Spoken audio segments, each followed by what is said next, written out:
ഞാൻ കൊച്ചായിരിക്കുമ്പോൾ ഞാൻ horror cinema കണ്ട് ഭയങ്കരമായിട്ട് പേടിച്ചു പോയി.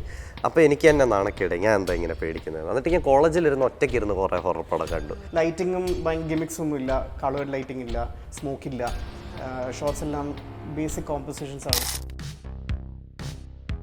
ഭയങ്കര ബ്രൂട്ടൽ വയലൻസ്, ഈ ഭയങ്കര ദൂരെ നിന്നൊരു ലോങ് ഷോട്ട്, എക്സ്ട്രീം ലോങ് ഷോട്ടിൽ കാണി. അപ്പോൾ അത് ഭയങ്കര റിയൽ ആയിരിക്കും കാണാൻ. ശരിക്കും നമ്മൾ എവിടെയോ ഒളിച്ചിരുന്ന് ഒരുത്തം മരിക്കുന്ന കാണുന്ന പോലെ തോന്നും. ഇപ്പോൾ ഡ്രാക്കുളയുടെ തൊട്ട് ഇങ്ങനെ ഒരു വീട്ടിൽ പോകുന്നു, ആ വീട്ടിൽ ഇങ്ങനെ ഒരു അതോറിറ്റേറ്റീവ് സ്കെയറി ഫിഗർ ഉണ്ട് എന്നുള്ളത് ഹൊററിലെ ഒരു ട്രോപ്പാണ്. എനിക്ക് പിന്നെ ഇങ്ങനത്തെ അമ്മൂമ്മമാരെ പേടിയാണ് കുട്ടിനാൾ തൊട്ട്. റിവ്യൂ ചെയ്യുന്നവരോടും റോസ്റ്റ് ചെയ്യുന്നവരോടൊക്കെയുള്ള കമൻറ്റുകൾ നോക്കിക്കഴിഞ്ഞാൽ ആദ്യം പറയുന്ന പരിപാടി എന്ന് പറയുന്നത് എന്നാൽ നിങ്ങൾ പോയിട്ടൊരു സിനിമ എടുക്കുക എന്നിട്ട് സംസാരിക്കുക എന്നുള്ളതാണ്. അനന്തരാമൻ്റെ ഗ്രാൻഡ് പേരൻസിൻ്റെ സ്വന്തം വീട്ടിലാണ് ഇത്. എൻ്റെ അമ്മൂമ്മയുടെ വീടാണ് അത്. ആക്ച്വലി നമ്മൾ ആ വീട്ടിൽ കയറി കഴിഞ്ഞപ്പോൾ വീട്ടിലെ വോളൊക്കെ യെല്ലോ, ഒരു വോള് ബ്ലൂ, ഒരു വോള് പിങ്ക്, അങ്ങനെയുള്ള ഒരു വീടായിരുന്നു. എൻ്റെ അമ്മൂമ്മയും അമ്മയൊക്കെ ഈ വയലറ്റ് കളർ നൈറ്റ് ഇടും. അതിനെന്തോ ഒരു ഇതുണ്ട് വയലറ്റ് കളർ നൈറ്റിക്ക്. കുറച്ചൊരു ചുമ്മാ യൂട്യൂബിൽ കയറി സ്കെയറി വീഡിയോസ് നോക്കി കണ്ടോണ്ടിരിക്കാൻ എന്ത് രസം. നിനക്ക് ഭ്രാന്താണല്ലോടാ പന്നി. ലീലാമ്മ മറ്റേ ഡയലോഗ് ഒന്ന് പറയോ? റോണി ഉറങ്ങിയില്ലല്ലേ? റോണി ഉറങ്ങിയില്ലല്ലേ?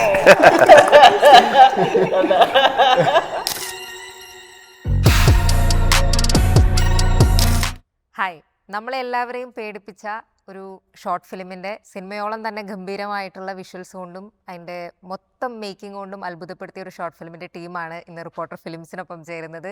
ഡയറക്ടർ അനന്തരാമനുണ്ട്, നടൻ ശിവരാജുണ്ട്, DOP ആയിട്ടുള്ള വിജയ് കൃഷ്ണനുണ്ട്. സ്വാഗതം. Thank you so much. അപ്പോൾ ഞാൻ ആദ്യമേ പറഞ്ഞതുപോലെ തന്നെ ഷോർട്ട് ഫിലിംസ് പല സമയത്തും ചർച്ചയാവാറുണ്ട്. പക്ഷേ എനിക്ക് ഒരു ഗ്യാപ്പിന് ശേഷം ഒരു ഷോർട്ട് ഫിലിം ഇത്രമേൽ പോപ്പുലർ ആവുക, മില്യൺസ് ഓഫ് വ്യൂസ് നേടുക, കുറഞ്ഞ സമയം തന്നെ സോഷ്യൽ മീഡിയ പേജുകളെല്ലാം ഭരിക്കുക എന്ന് പറയുന്ന ഒരു സംഗതി കുറച്ചൊരു ഗ്യാപ്പിന് ശേഷം നമ്മൾ നടന്നു കാണുന്നത് ഗ്രാനിയിലാണ്. അപ്പോൾ എല്ലാവരോടും ചോദിക്കാനുണ്ട്. അപ്പോൾ ആദ്യമായി തന്നെ ആ ഗ്രാനിയിൽ പേടിച്ച് വിറച്ച നമ്മളെപ്പോലെ പേടിക്കുന്ന റോണിയായിട്ട് എത്തിയ നടനോടാണ് ചോദിക്കാനുള്ളത്. അപ്പോൾ ശിവരാജിന് ഇപ്പം നമ്മൾ ഷോർട്ട് ഫിലിം കാണുന്ന സമയത്ത് പലപ്പോഴും ഈ ഹൊറർ സംഭവങ്ങളിൽ ഒരു ഞെട്ടലുണ്ടാവലുണ്ട്. പക്ഷേ റോണിയിലെ പേടി ഒരു ഞെട്ടലല്ല, അതിങ്ങനെ അരിച്ചു കയറുന്ന കൈൻഡ് ഓഫ് ഒരു പേടിയാണ്. അപ്പോൾ അങ്ങനെ നമ്മൾ ആ കഥ കേൾക്കുന്ന സമയത്താണെങ്കിലും ഒക്കെ ആ പേടിയാണ്. അപ്പോൾ എന്തായിരുന്നു റോണിക്ക് ഡയറക്ടർ പറഞ്ഞൊരു എങ്ങനെ പേടി അഭിനയിക്കണം എന്നാ പറഞ്ഞേ? എന്ത് തരം പേടി വേണമെന്നാ പറഞ്ഞേ? സത്യം പറഞ്ഞാൽ എനിക്ക് ഹൊറർ പടം പേടിയാണ്. അത് പ്രത്യേകിച്ച് ഇംഗ്ലീഷ് ഈ രീതിയിലുള്ള പരിപാടികൾ എനിക്ക് പേടിയാണ്. പിന്നെയും ഹൊറർ കോമഡി ആണെങ്കിൽ പിന്നെയും നമുക്ക് കാണാം, ചിരിക്കാൻ വകുപ്പുണ്ടെങ്കിൽ. അപ്പോൾ ഇത് ആദ്യമായിട്ട് സ്ക്രിപ്റ്റ് പറയാൻ വന്നപ്പം ഞാൻ ഇവിടെ ചിരിക്കാനുള്ളതാണോ എന്ന് ഞാൻ ചോദിക്കും. ഇവിടെ ചിരി വരുമോ, ചിരി വരുത്തണോ, ഓഡിയൻസിന് എങ്ങനെയാണെന്നുള്ളതാണ് ചോദിക്കുന്നത്. ഇല്ല ബ്രോ, എവിടെയും ചിരിയില്ല ബ്രോ. ഞാൻ വായിച്ചു, എനിക്ക് ചിരിയാണ് വരുന്നത് പല സ്ഥലത്തും. അപ്പം പുള്ളി പറഞ്ഞു, എന്നോടപ്പോൾ പറഞ്ഞു ഞാൻ നരേറ്റ് ചെയ്ത് തരാം. ഞാൻ പറഞ്ഞു വേണ്ട, ഞാൻ വായിച്ചു നോക്കിക്കോളൂ. എന്നിട്ട് പുള്ളി ഒരു നരേഷൻ തന്നു എനിക്ക്. അന്നാണ് ഇതിൻ്റെ റോണിയുടെയും ഗ്രാനിയുടെയൊക്കെ ഒരു പരിപാടി കിട്ടിയത്. അങ്ങനെയായിരുന്നു ആദ്യം. പിന്നെ ഇത് എനിക്ക് ഭയങ്കര ടെൻഷനായിരുന്നു. ഹൊറർ അഭിനയിക്കണം, പേടിക്കണം. 4 ദിവസം കണ്ടിന്യൂസ് പേടിയാണ്, വേറൊരു ഇമോഷൻ ഇല്ല നമുക്ക്. ഉള്ളിരുന്ന് പേടിക്കുക. അപ്പോൾ അതിന് കുറെ പ്രിപ്പയർ ചെയ്തു. അങ്ങനെ കറക്റ്റ് ധാരണ ഉണ്ടായിരുന്നു റോണിനെ കുറിച്ചും ഗ്രാനിനെ കുറിച്ചും. അപ്പോൾ അത് കറക്റ്റ് ഫീഡ് ചെയ്ത് തരുമായിരുന്നു. പിന്നെ നമ്മളെല്ലാം ഒരേ ഒരു ഫ്രീക്വൻസിയിൽ ഉള്ള ഒരു വൈബ് ടീമായിരുന്നു നമ്മൾ മൊത്തം, ഫുൾ നമ്മുടെ ടീം. അപ്പോൾ അതുകൊണ്ട് ഭയങ്കര രസമായിട്ട് തന്നെയാണ് ഷൂട്ട് ചെയ്തുകൊണ്ടിരുന്നത്. പിന്നെ ഇപ്പം ഈ റിവ്യൂ ചെയ്യുന്നവരോടും റോസ്റ്റ് ചെയ്യുന്നവരോടൊക്കെയുള്ള കമൻറ്റുകൾ നോക്കിക്കഴിഞ്ഞാൽ ആദ്യം പറയുന്ന പരിപാടി എന്ന് പറയുന്നത് എന്നാൽ നിങ്ങൾ പോയിട്ടൊരു സിനിമ എടുക്കുക എന്നിട്ട് സംസാരിക്കുക എന്നുള്ളതാണ്. ഞാൻ ഗ്രാനി കണ്ട സമയത്ത് പക്ഷെ അങ്ങനെയൊക്കെ ആലോചിച്ചിട്ടുണ്ടാവും ക്രിയേറ്റ് ചെയ്യണ സമയത്തും തോന്നി എന്നാ ഒരു സിനിമ എടുക്കുക. ഇത് ഇത്ര ആലോചിക്കില്ല. ഇപ്പോൾ ഒരു സാധനം ചെയ്യുമ്പോൾ നമ്മൾ ഇതിനി ഇറങ്ങി ഇത് ഓഡിയൻസ് എങ്ങനെ അത്ര നമ്മളിത് ഇതിനോട് താല്പര്യമുള്ളതുകൊണ്ട് ചെയ്യുന്നത്. കഥ എഴുതാനുള്ള മൂടുള്ളതുകൊണ്ട് ഒരു പടമാക്കണമെന്നുള്ള ആഗ്രഹത്തിലാണ് നമ്മൾ ചെയ്യുന്നത്. അപ്പം നമ്മൾ ആലോചിക്കും ഇത് കുറേ നാൾ കഴിഞ്ഞ് ഇറങ്ങുമ്പോൾ ഓഡിയൻസ് അതൊക്കെ ഇറങ്ങുന്ന സമയമാകുമ്പോഴേ ടെൻഷനുള്ളൂ. ഇപ്പം ഇത് ഇറങ്ങുന്നതിൻ്റെ തലേന്ന് ഞാൻ ഫുൾ പേടിച്ചിരിക്കുക. പക്ഷേ ഷൂട്ട് ചെയ്യുമ്പോഴും എഡിറ്റ് ചെയ്യുമ്പോഴും അല്ലെങ്കിൽ എൻ്റെ സൗണ്ട് ചെയ്യുമ്പോൾ നമ്മൾ ഇതിനെപ്പറ്റി ആലോചിക്കുന്നേ ഇല്ല. കാരണം നമ്മൾ ജസ്റ്റ് ആ വർക്ക് ഭയങ്കരമായിട്ട് എൻജോയ് ചെയ്തുകൊണ്ടിരിക്കുക. അങ്ങനെ അപ്പം ഈ ഇറങ്ങുന്ന സമയത്ത് ഇങ്ങനൊരു റിസപ്ഷൻ അല്ലെങ്കിൽ ഇപ്പം എന്താ പറയുക, നമ്മളൊരു സംഭവം ചെയ്ത് ആളുകളിലേക്ക് എത്തിക്കുവാണല്ലോ. ചെയ്യുന്നത് വരെ ഒരു ക്രിയേറ്ററിൻ്റെ സന്തോഷവും എല്ലാ കാര്യങ്ങളാണ്. അതിനുശേഷം ഇത് ആളുകളിലേക്ക് എത്തിക്കുന്ന സമയത്ത് ചില കാൽക്കുലേഷൻസ് ഉണ്ടാവുമല്ലോ, ഇതിനകത്ത് ഏത് ലെവൽ വരെയൊക്കെ റെസ്പോൺസ് വരാം. അപ്പം കാൽക്കുലേഷൻ അനുസരിച്ചിട്ടാണോ ഗ്രാനിക്കുള്ള റെസ്പോൺസ്, അല്ലെങ്കിൽ എക്സീഡ് ചെയ്തോ? എക്സീഡ് ചെയ്തു. നമ്മളന്ന് വിചാരിച്ചിരുന്ന ഒരാഴ്ചയിൽ 1 മില്യൺ അടിച്ചാൽ ഭയങ്കര ആഘോഷമാണ്. അതാണ് നമ്മൾ വിചാരിച്ച മാക്സിമം. ഒരാഴ്ചയിൽ 1 മില്യൺ എത്തിയാൽ സൂപ്പർ. ഇപ്പോൾ നമ്മൾ ഓൾറെഡി 2 മില്യൺ എത്തി 4-5 ദിവസത്തിൽ തന്നെ. അപ്പം വിചാരിച്ചിരുന്ന ഒരുപാട് മേലെ. ഓക്കെ. പിന്നെ ഇപ്പം ഇതിൻ്റെ ക്യാമറ പേഴ്സണോടാണ് ചോദിക്കാനുള്ളത്. അപ്പം മൊത്തം പറയുന്ന ഒരു ഈറി ഫീലിംഗ് ഉണ്ട് അതിൻ്റെ. ഇപ്പം കളർ ഗ്രേഡിങ് അടക്കമുള്ള മൊത്തം സാധനങ്ങൾ അതിനകത്ത് ഉണ്ടെങ്കിൽ പോലും ഇതിനകത്ത് ചില സമയത്ത് എസ്പെഷ്യലി നമ്മൾ ഗ്രാനിയെ പറ്റി സംസാരിക്കണം. അതൊന്ന് പറയട്ടെ, നമ്മൾ KPCL തന്നെ വിളിച്ചിരുന്നു. അപ്പോൾ അവർ ദൂരമായിട്ട് എത്താൻ പറ്റാന്ന് ഇരുന്നതാണ്. നമ്മൾ ഇൻ്റർവ്യൂ കാണുന്ന എല്ലാവരും ഗ്രാനീനെ അന്വേഷിക്കേണ്ടത്. അതുകൊണ്ടാണ് ആദ്യമേ പറയുന്നത്. കുറച്ച് നാൾ കഴിഞ്ഞാൽ അവരുടെ ഒരു അഭിമുഖം നമ്മുടെ കയ്യിൽ വരുന്നതായിരിക്കും. അപ്പം ഈ ഗ്രാനീനെ ഒരു ക്യാമറയിലൂടെ കാണിക്കുന്ന സമയത്ത് നമ്മളിൽ ഉണ്ടാവുന്ന പേടിയുണ്ട്. അതിന് കരുതി അവർ ഭയങ്കര എന്താ പറയുക, അങ്ങനെ ഏതെങ്കിലും ഒരു ഭയങ്കര വിയേർഡായിട്ടുള്ള ഒരു ആംഗിളിൽ നിന്ന് കാണിച്ചിട്ട് അങ്ങനെയൊന്നും അല്ല പേടി കൊണ്ടുവരുന്നത്. അപ്പോൾ എങ്ങനെയാണ് ഇതിനകത്തുള്ള പേടി ക്യാമറ പേഴ്സൺ കൺസീവ് ചെയ്തും പ്രസൻറ്റ് ചെയ്യാനൊക്കെ? ആക്ച്വലി നമ്മൾ പ്രീ പ്രൊഡക്ഷനിൽ ഇങ്ങനെ ഇതിനെപ്പറ്റി പ്ലാൻ ചെയ്ത് ഡിസ്കസ് ചെയ്തുകൊണ്ടിരുന്ന സമയത്ത് അനന്തന് ഒരു ക്ലിയർ ഐഡിയ ഉണ്ടായിരുന്നു. അതായത് ഭയങ്കര ഒരു ലോ ലൈറ്റ്, ഒരു ഡാർക്ക്നെസ്, ഷാഡോസിനെ എംബ്രേസ് ചെയ്ത് ഷൂട്ട് ചെയ്യാനുള്ള ഒരു പ്ലാൻ ഉണ്ടായിരുന്നു. പക്ഷെ നമ്മൾ പിന്നെ ജാം ചെയ്തിട്ട് അതിന് പുറമെ ഭയങ്കര ഗിമിക്സ് ഒന്നും കാണിക്കണ്ട, ഈ ലോ ആംഗിൾ ഷോട്ട് വേണ്ട, ഭയങ്കര മാക്രോ ഷോട്ട്സ് വേണ്ട, അങ്ങനത്തെ ഒന്നും ഭയങ്കര ഒരു കണ്ടില്ല. ക്ലീൻ, അതായത് നോർമൽ, ഒരു ഒട്ടും ഭയങ്കര കോമൺ ആയിട്ടുള്ള ഫ്രെയിമിങ്ങും ഭയങ്കര സിമ്പിൾ ടൂൾസ് ആണ് നമ്മൾ യൂസ് ചെയ്തിരുന്നത്. അതായത് ലൈറ്റിങ്ങും ഗിമിക്സ് ഒന്നും ഇല്ല, കളേർഡ് ലൈറ്റിംഗ് ഇല്ല, സ്മോക്ക് ഇല്ല, ഷോട്ട്സ് എല്ലാം ബേസിക് കോമ്പോസിഷൻസ് ആണ്. പക്ഷെ നമ്മൾ അത് ഡാർക്കായിട്ട് കുറച്ച് ലോ ലൈറ്റ് ആയിട്ട് ഷൂട്ട് ചെയ്യുന്നുള്ള അനന്തന്റെ വിഷനാണ്. അത് നമ്മൾ അങ്ങനെ അത് പിടിച്ചു. ഇപ്പം ഇതിനകത്ത് എന്തായാലും ഷോർട്ട് ഫിലിം കണ്ടവരായിരിക്കും ഇത് കാണുക. അപ്പോൾ കുറച്ച് സ്പോയിലേഴ്സ് ഒക്കെ വരുന്നുണ്ടാവും. എന്നാലും ഇപ്പോൾ ഇതിൻ്റെ ഒരു ലാസ്റ്റ് ഷോട്ട് ഉണ്ടല്ലോ, അപ്പോൾ നിങ്ങളൊരു കുറച്ച് സെക്കൻഡുകളോളം ഒരു സ്റ്റാറ്റിക് ഷോട്ട് അങ്ങനെ അങ്ങ് വെച്ചിട്ടുണ്ടായിരുന്നു, റോണി അവിടെ ഇരിക്കുന്നത്. അത് ഭയങ്കര നമ്മളിങ്ങനെ നിങ്ങളൊന്നും ചെയ്യാതെ തന്നെ, അല്ലെങ്കിൽ നിങ്ങളെല്ലാം ചെയ്യുന്നുണ്ട് അവിടെ, പക്ഷെ നമുക്ക് ലൈക്ക് ക്യാമറ കൊണ്ട് അങ്ങോട്ടും ഇങ്ങോട്ടും മൂവ് ചെയ്യുന്നതോ അല്ലെങ്കിൽ ഇയാളുടെ മുഖത്ത് വേർപ്പ് പൊടിയുന്നതോ അങ്ങനെ ഒന്നുമില്ല. ബാക്ക് ഷോട്ടാണ്. പക്ഷെ ആ സമയത്ത് നമ്മളിൽ ബിൽഡ് ചെയ്ത് വരുന്ന ഒരു പേടി ഉണ്ടായിരുന്നു. പിന്നെ അതിലേക്ക് വളരെ പതിയാണ് ഗ്രാനി ആ കുനിഞ്ഞിങ്ങനെ കയറി വരുന്നതും. അതിൻ്റെ ആ ഒരു ലൈക്ക് ആ ഷോട്ടിൻ്റെ നിങ്ങളുടെ ഒരു ക്രിയേഷൻ, അല്ലെങ്കിൽ അത് ഫസ്റ്റ് സ്ക്രിപ്റ്റിൽ തന്നെ അങ്ങനെയായിരുന്നു? ആ ഒരു കുറച്ച് സെക്കൻഡുകൾ അങ്ങനെ അത് സ്ക്രിപ്റ്റിൽ അങ്ങനെ ഉണ്ടായിരുന്നു. ഇപ്പം ഒരുപാട് നല്ല ഹൊറർ മൂവീസിൽ അവർ അങ്ങനെ ആക്ച്വലി നല്ല ഹൊറർ മൂവീസിൽ ഇങ്ങനെ ഭയങ്കര ഈ ജംസ്കെയർ മൂവീസിലല്ല, കുറച്ച് നല്ല ഹൊറർ മൂവീസിൽ അവർ അങ്ങനെ ചെയ്യും. ഈ ഭയങ്കര ബ്രൂട്ടൽ വയലൻസ്, ഈ ഭയങ്കര ദൂരെ നിന്നൊരു ലോങ് ഷോട്ട്, എക്സ്ട്രീം ലോങ് ഷോട്ടിൽ കാണിക്കും. അപ്പോൾ അത് ഭയങ്കര റിയൽ ആയിരിക്കും കാണാൻ. ശരിക്കും നമ്മൾ എവിടെയോ ഒളിച്ചിരുന്ന് ഒരുത്തം മരിക്കുന്ന കാണുന്ന പോലെ തോന്നും. അപ്പം നമ്മൾ അങ്ങനെ വിചാരിച്ചു, അങ്ങനെ കഥ ഫുള്ള് എനിവേസ് റോണിയുടെ POV എന്നല്ലേ, ഫുൾ നമ്മൾ റോണി കാണുന്ന മാത്രം സാധനങ്ങളെ കാണുന്നുള്ളൂ. അപ്പൊ ലാസ്റ്റ് ഒരു ഷോട്ട് നമുക്ക് റോണിയുടെ ബാക്കിൽ നിന്ന് വെക്കുമ്പോഴത്തേക്കും ഇനി നമുക്ക് റോണിയെ ഹെൽപ്പ് ചെയ്യാൻ പറ്റില്ല എന്നുള്ളൊരു ഫീലിംഗ് വരുത്തണം എന്നാണ് നമ്മൾ ഉദ്ദേശിച്ചത്. അല്ല, ലാസ്റ്റ് ഷോട്ടിൽ മാത്രമാണല്ലോ നമ്മള് കാണുന്നത്. നമ്മൾ സെപ്പറേറ്റ് ആയിട്ട് റോണി കാണാത്ത ഒരു സാധനം നമ്മൾ പിന്നെ ആ ഒരു മൊമെന്റ് എത്തുമ്പോഴേക്കും ലൈക്ക് പ്രേക്ഷകർക്ക് ഇയാൾ എങ്ങനെയെങ്കിലും ഇവിടെ നിന്ന് രക്ഷിച്ച് കൊണ്ടുപോകണം, ആ മതിലങ്ങ് കടന്നുപോയി ഇയാൾ രക്ഷപ്പെടുന്നാണല്ലോ നമ്മൾക്ക് തോന്നുക. അപ്പം അങ്ങനെ ഒരു ഫീൽ ഉണ്ടായിരുന്നു. അപ്പം അത് കമ്മ്യൂണിക്കേറ്റ് ചെയ്തപ്പോൾ ക്യാമറ പേഴ്സൺ എന്താ ഫീൽ ചെയ്തത്?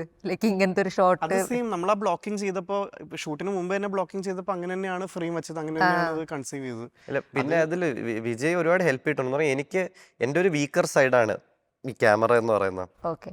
കാരണം യൂട്യൂബിൽ ചെയ്യുമ്പോൾ നമുക്ക് ഒരുപാട് ക്യാമറ പരിപാടികളൊന്നും ഇല്ലല്ലോ. നമ്മൾ തന്നെ അഭിനയിക്കണം, എഡിറ്റ് ചെയ്യണം, സൗണ്ട് ചെയ്യണം, മ്യൂസിക് ചെയ്യണം, അതെല്ലാം ചെയ്യണം. പക്ഷേ ക്യാമറ ജസ്റ്റ് ഒരു ട്രൈപ്പോഡി വെച്ചിട്ട് പോകും. എനിക്ക് അതിനെപ്പറ്റി വലിയ ധാരണയില്ല. അപ്പം ഇപ്പം എനിക്കറിയാം ഇപ്പം ഇത് ചെയ്തുകൊണ്ട്. പക്ഷേ ഇത് ചെയ്യുന്ന സമയം എനിക്ക് അറിഞ്ഞൂടെ ഒരു വൈഡ് ലെൻസോ ഒരു നോർമൽ ലെൻസോ അല്ലെങ്കിൽ ഒരു ടെലിഫോട്ടോ ലെൻസ് തമ്മിൽ വ്യത്യാസം എന്തൊന്നും എനിക്ക് അറിഞ്ഞൂടെ. അപ്പം വിജയ് അവിടെ വെച്ചിട്ട് എനിക്ക് ഓരോ ലെൻസ് ഇട്ട് കാണിച്ചു തന്നു, ഇതാണോ ഉദ്ദേശിക്കുന്നത്, ഇതാണോ ഉദ്ദേശിക്കുന്നത്, ഇതാണോ ഉദ്ദേശിക്കുന്നത്. അപ്പം ലാസ്റ്റ് കുറച്ചൊക്കെ ഇത് ഇങ്ങനെ. അപ്പം എല്ലാവരും ഭയങ്കര നല്ല കോപ്പറേറ്റീവും ഭയങ്കര ഹെൽപ്ഫുൾ ആയിരുന്നു എല്ലാവരും. അങ്ങനെയാണ് എല്ലാവരും ഭയങ്കര സ്നേഹത്തോടെയും കരുതലോടെയും ചെയ്തോണ്ടാണ് അതുപോലെ വന്നത്. ഒരു എത്ര നാളൊക്കെ ഉണ്ടായിരുന്നു ഇപ്പം ഇതിൻ്റെ ഒരു ഷൂട്ടാണെങ്കിൽ, അല്ലെങ്കിൽ പ്രീ പ്രൊഡക്ഷൻ സ്റ്റേജ് ഒക്കെ തൊട്ട് എത്ര നാളത്തെ വർക്കാണ് ഇത്? ആക്ച്വലി ഇത് ഷൂട്ട് 4 ദിവസം ഉണ്ടായിരുന്നുള്ളൂ, 4 days കൊണ്ട് തീർന്നു. ഇതിന്റെ പ്രീ പ്രൊഡക്ഷൻ അധികം നാളില്ല, എനിക്ക് തോന്നുന്നു 10-15 ദിവസം ഉണ്ടായിരുന്നുള്ളൂ. നമ്മൾ ഓൺ സെറ്റ്, അതായത് ഷൂട്ട് ചെയ്ത വീട്ടിൽ തന്നെ ഒരാഴ്ച മുമ്പ് എല്ലാവരും വന്ന് അവിടെ തന്നെയാണ് നമ്മൾ താമസിച്ച്. ഓക്കെ. എവിടെയാ ഇതിന്റെ ഷൂട്ടൊക്കെ? ഇത് ട്രിവാൻഡ്രത്ത് ധനുവച്ചപുരം എന്ന് പറഞ്ഞൊരു സ്ഥലം, ആ, സൗത്ത് okay. ട്രിവാൻഡ്രം. ആ അനന്തരാമന്റെ ഗ്രാൻഡ് പേരൻസിന്റെ സ്വന്തം വീട്ടിലാണ് ഓ, ഇത് അവിടെ shoot ഇത് ചെയ്തത്. എന്റെ അമ്മൂമ്മയുടെ വീടാണ്. അത് ആക്ച്വലി നമ്മൾ ആ വീട്ടിൽ കയറി കഴിഞ്ഞപ്പോ വീട്ടിലെ വോളൊക്കെ യെല്ലോ, ഒരു വോള് ബ്ലൂ, ഒരു വോള് പിങ്ക്, അങ്ങനെയുള്ള ഒരു വീടായിരുന്നു. ഓ ഞങ്ങൾ പിന്നെ അവിടെ ഒരാഴ്ച താമസിച്ച് അവിടെ നിന്ന് പ്ലാൻ ചെയ്ത് പെയിന്റ് ഒക്കെ മാറ്റി അങ്ങനെ ആക്കിയതാണ്. പെയിന്റ് ഒക്കെ അടിച്ച് അതൊരു ഹൊറർ മൂഡിലാക്കി അല്ല, എനിക്കറിയാം എൻ്റെ അമ്മൂമ്മയുടെ വീട് ഞാൻ ഗ്രാനി ആയിട്ട് കണക്ട് ചെയ്യുന്നത് ഹൊറർ സീനായിരുന്നല്ലോ എന്നുള്ളത്. ഇപ്പം ഈ ശിവരാജിനെ ഇപ്പം ഇതിനകത്ത് കാണുന്ന സമയത്ത് ഞാൻ നേരത്തെ പറയായിരുന്നു, എനിക്ക് ആക്ച്വലി ഇത് ഓസ്ലറിലുള്ള ആളാണെന്ന് മേയറമ്മിലെ ആളാണെന്നും എനിക്ക് മനസ്സിലായിട്ടേ ഇല്ല. ഞാൻ കഴിഞ്ഞ ഷോർട്ട് ഫിലിമൊക്കെ കഴിഞ്ഞ് വന്ന് എൻ്റെ ഫ്രണ്ട്സിനോട് സംസാരിക്കുമ്പോഴാണ് അവർ പറയുന്നത് ഇത് ആ ആളാണെന്ന്. അപ്പോൾ ഭയങ്കര ഡിഫറൻസ് ആയിരുന്നു. പക്ഷേ എസ്പെഷ്യലി ഓസ്ലറിൽ ചുമ്മാ വന്നു പോകുന്ന ഒരു ക്യാരക്ടറൊന്നും അല്ലല്ലോ. നമ്മുടെ മനസ്സിൽ അതിലുണ്ട് അയാളുടെ ഉള്ളിലുള്ള ഒരു നെഗറ്റീവും ഒരു തരം വെറുപ്പും അതൊക്കെ നമുക്കറിയാം. അത് ചെയ്ത ആക്ടർ തന്നെ ഇതിനകത്ത് ഭയങ്കര പാവമായി വന്ന് ഭയങ്കര രസമുണ്ടായിരുന്നു ആ പരിപാടി. അപ്പോൾ ആക്ടർ എന്നുള്ള രീതിക്ക് നിങ്ങൾക്കും ഭയങ്കര സന്തോഷമായിരിക്കില്ലേ? പൊതുവേ നമ്മൾ ഒരു നെഗറ്റീവ് അല്ലെങ്കിൽ ഇങ്ങനത്തെ ഒരു റോള് ചെയ്തു വെച്ചാൽ പിന്നാലെ വരുന്ന എല്ലാ റോളും ആ ഒരു മൂഡ് പിടിക്കാനുള്ള സാധ്യതയുണ്ടല്ലോ. ഇതങ്ങനെയല്ല, ഇതിനകത്തൊരു ഭയങ്കര പാവം മോനായിരുന്നു. അത് ഈ പറഞ്ഞ പോലെ ഡയറക്ടർ തരുന്ന ഫീഡ് വെച്ചിട്ട് പിടിക്കുന്ന പരിപാടിയാണ്.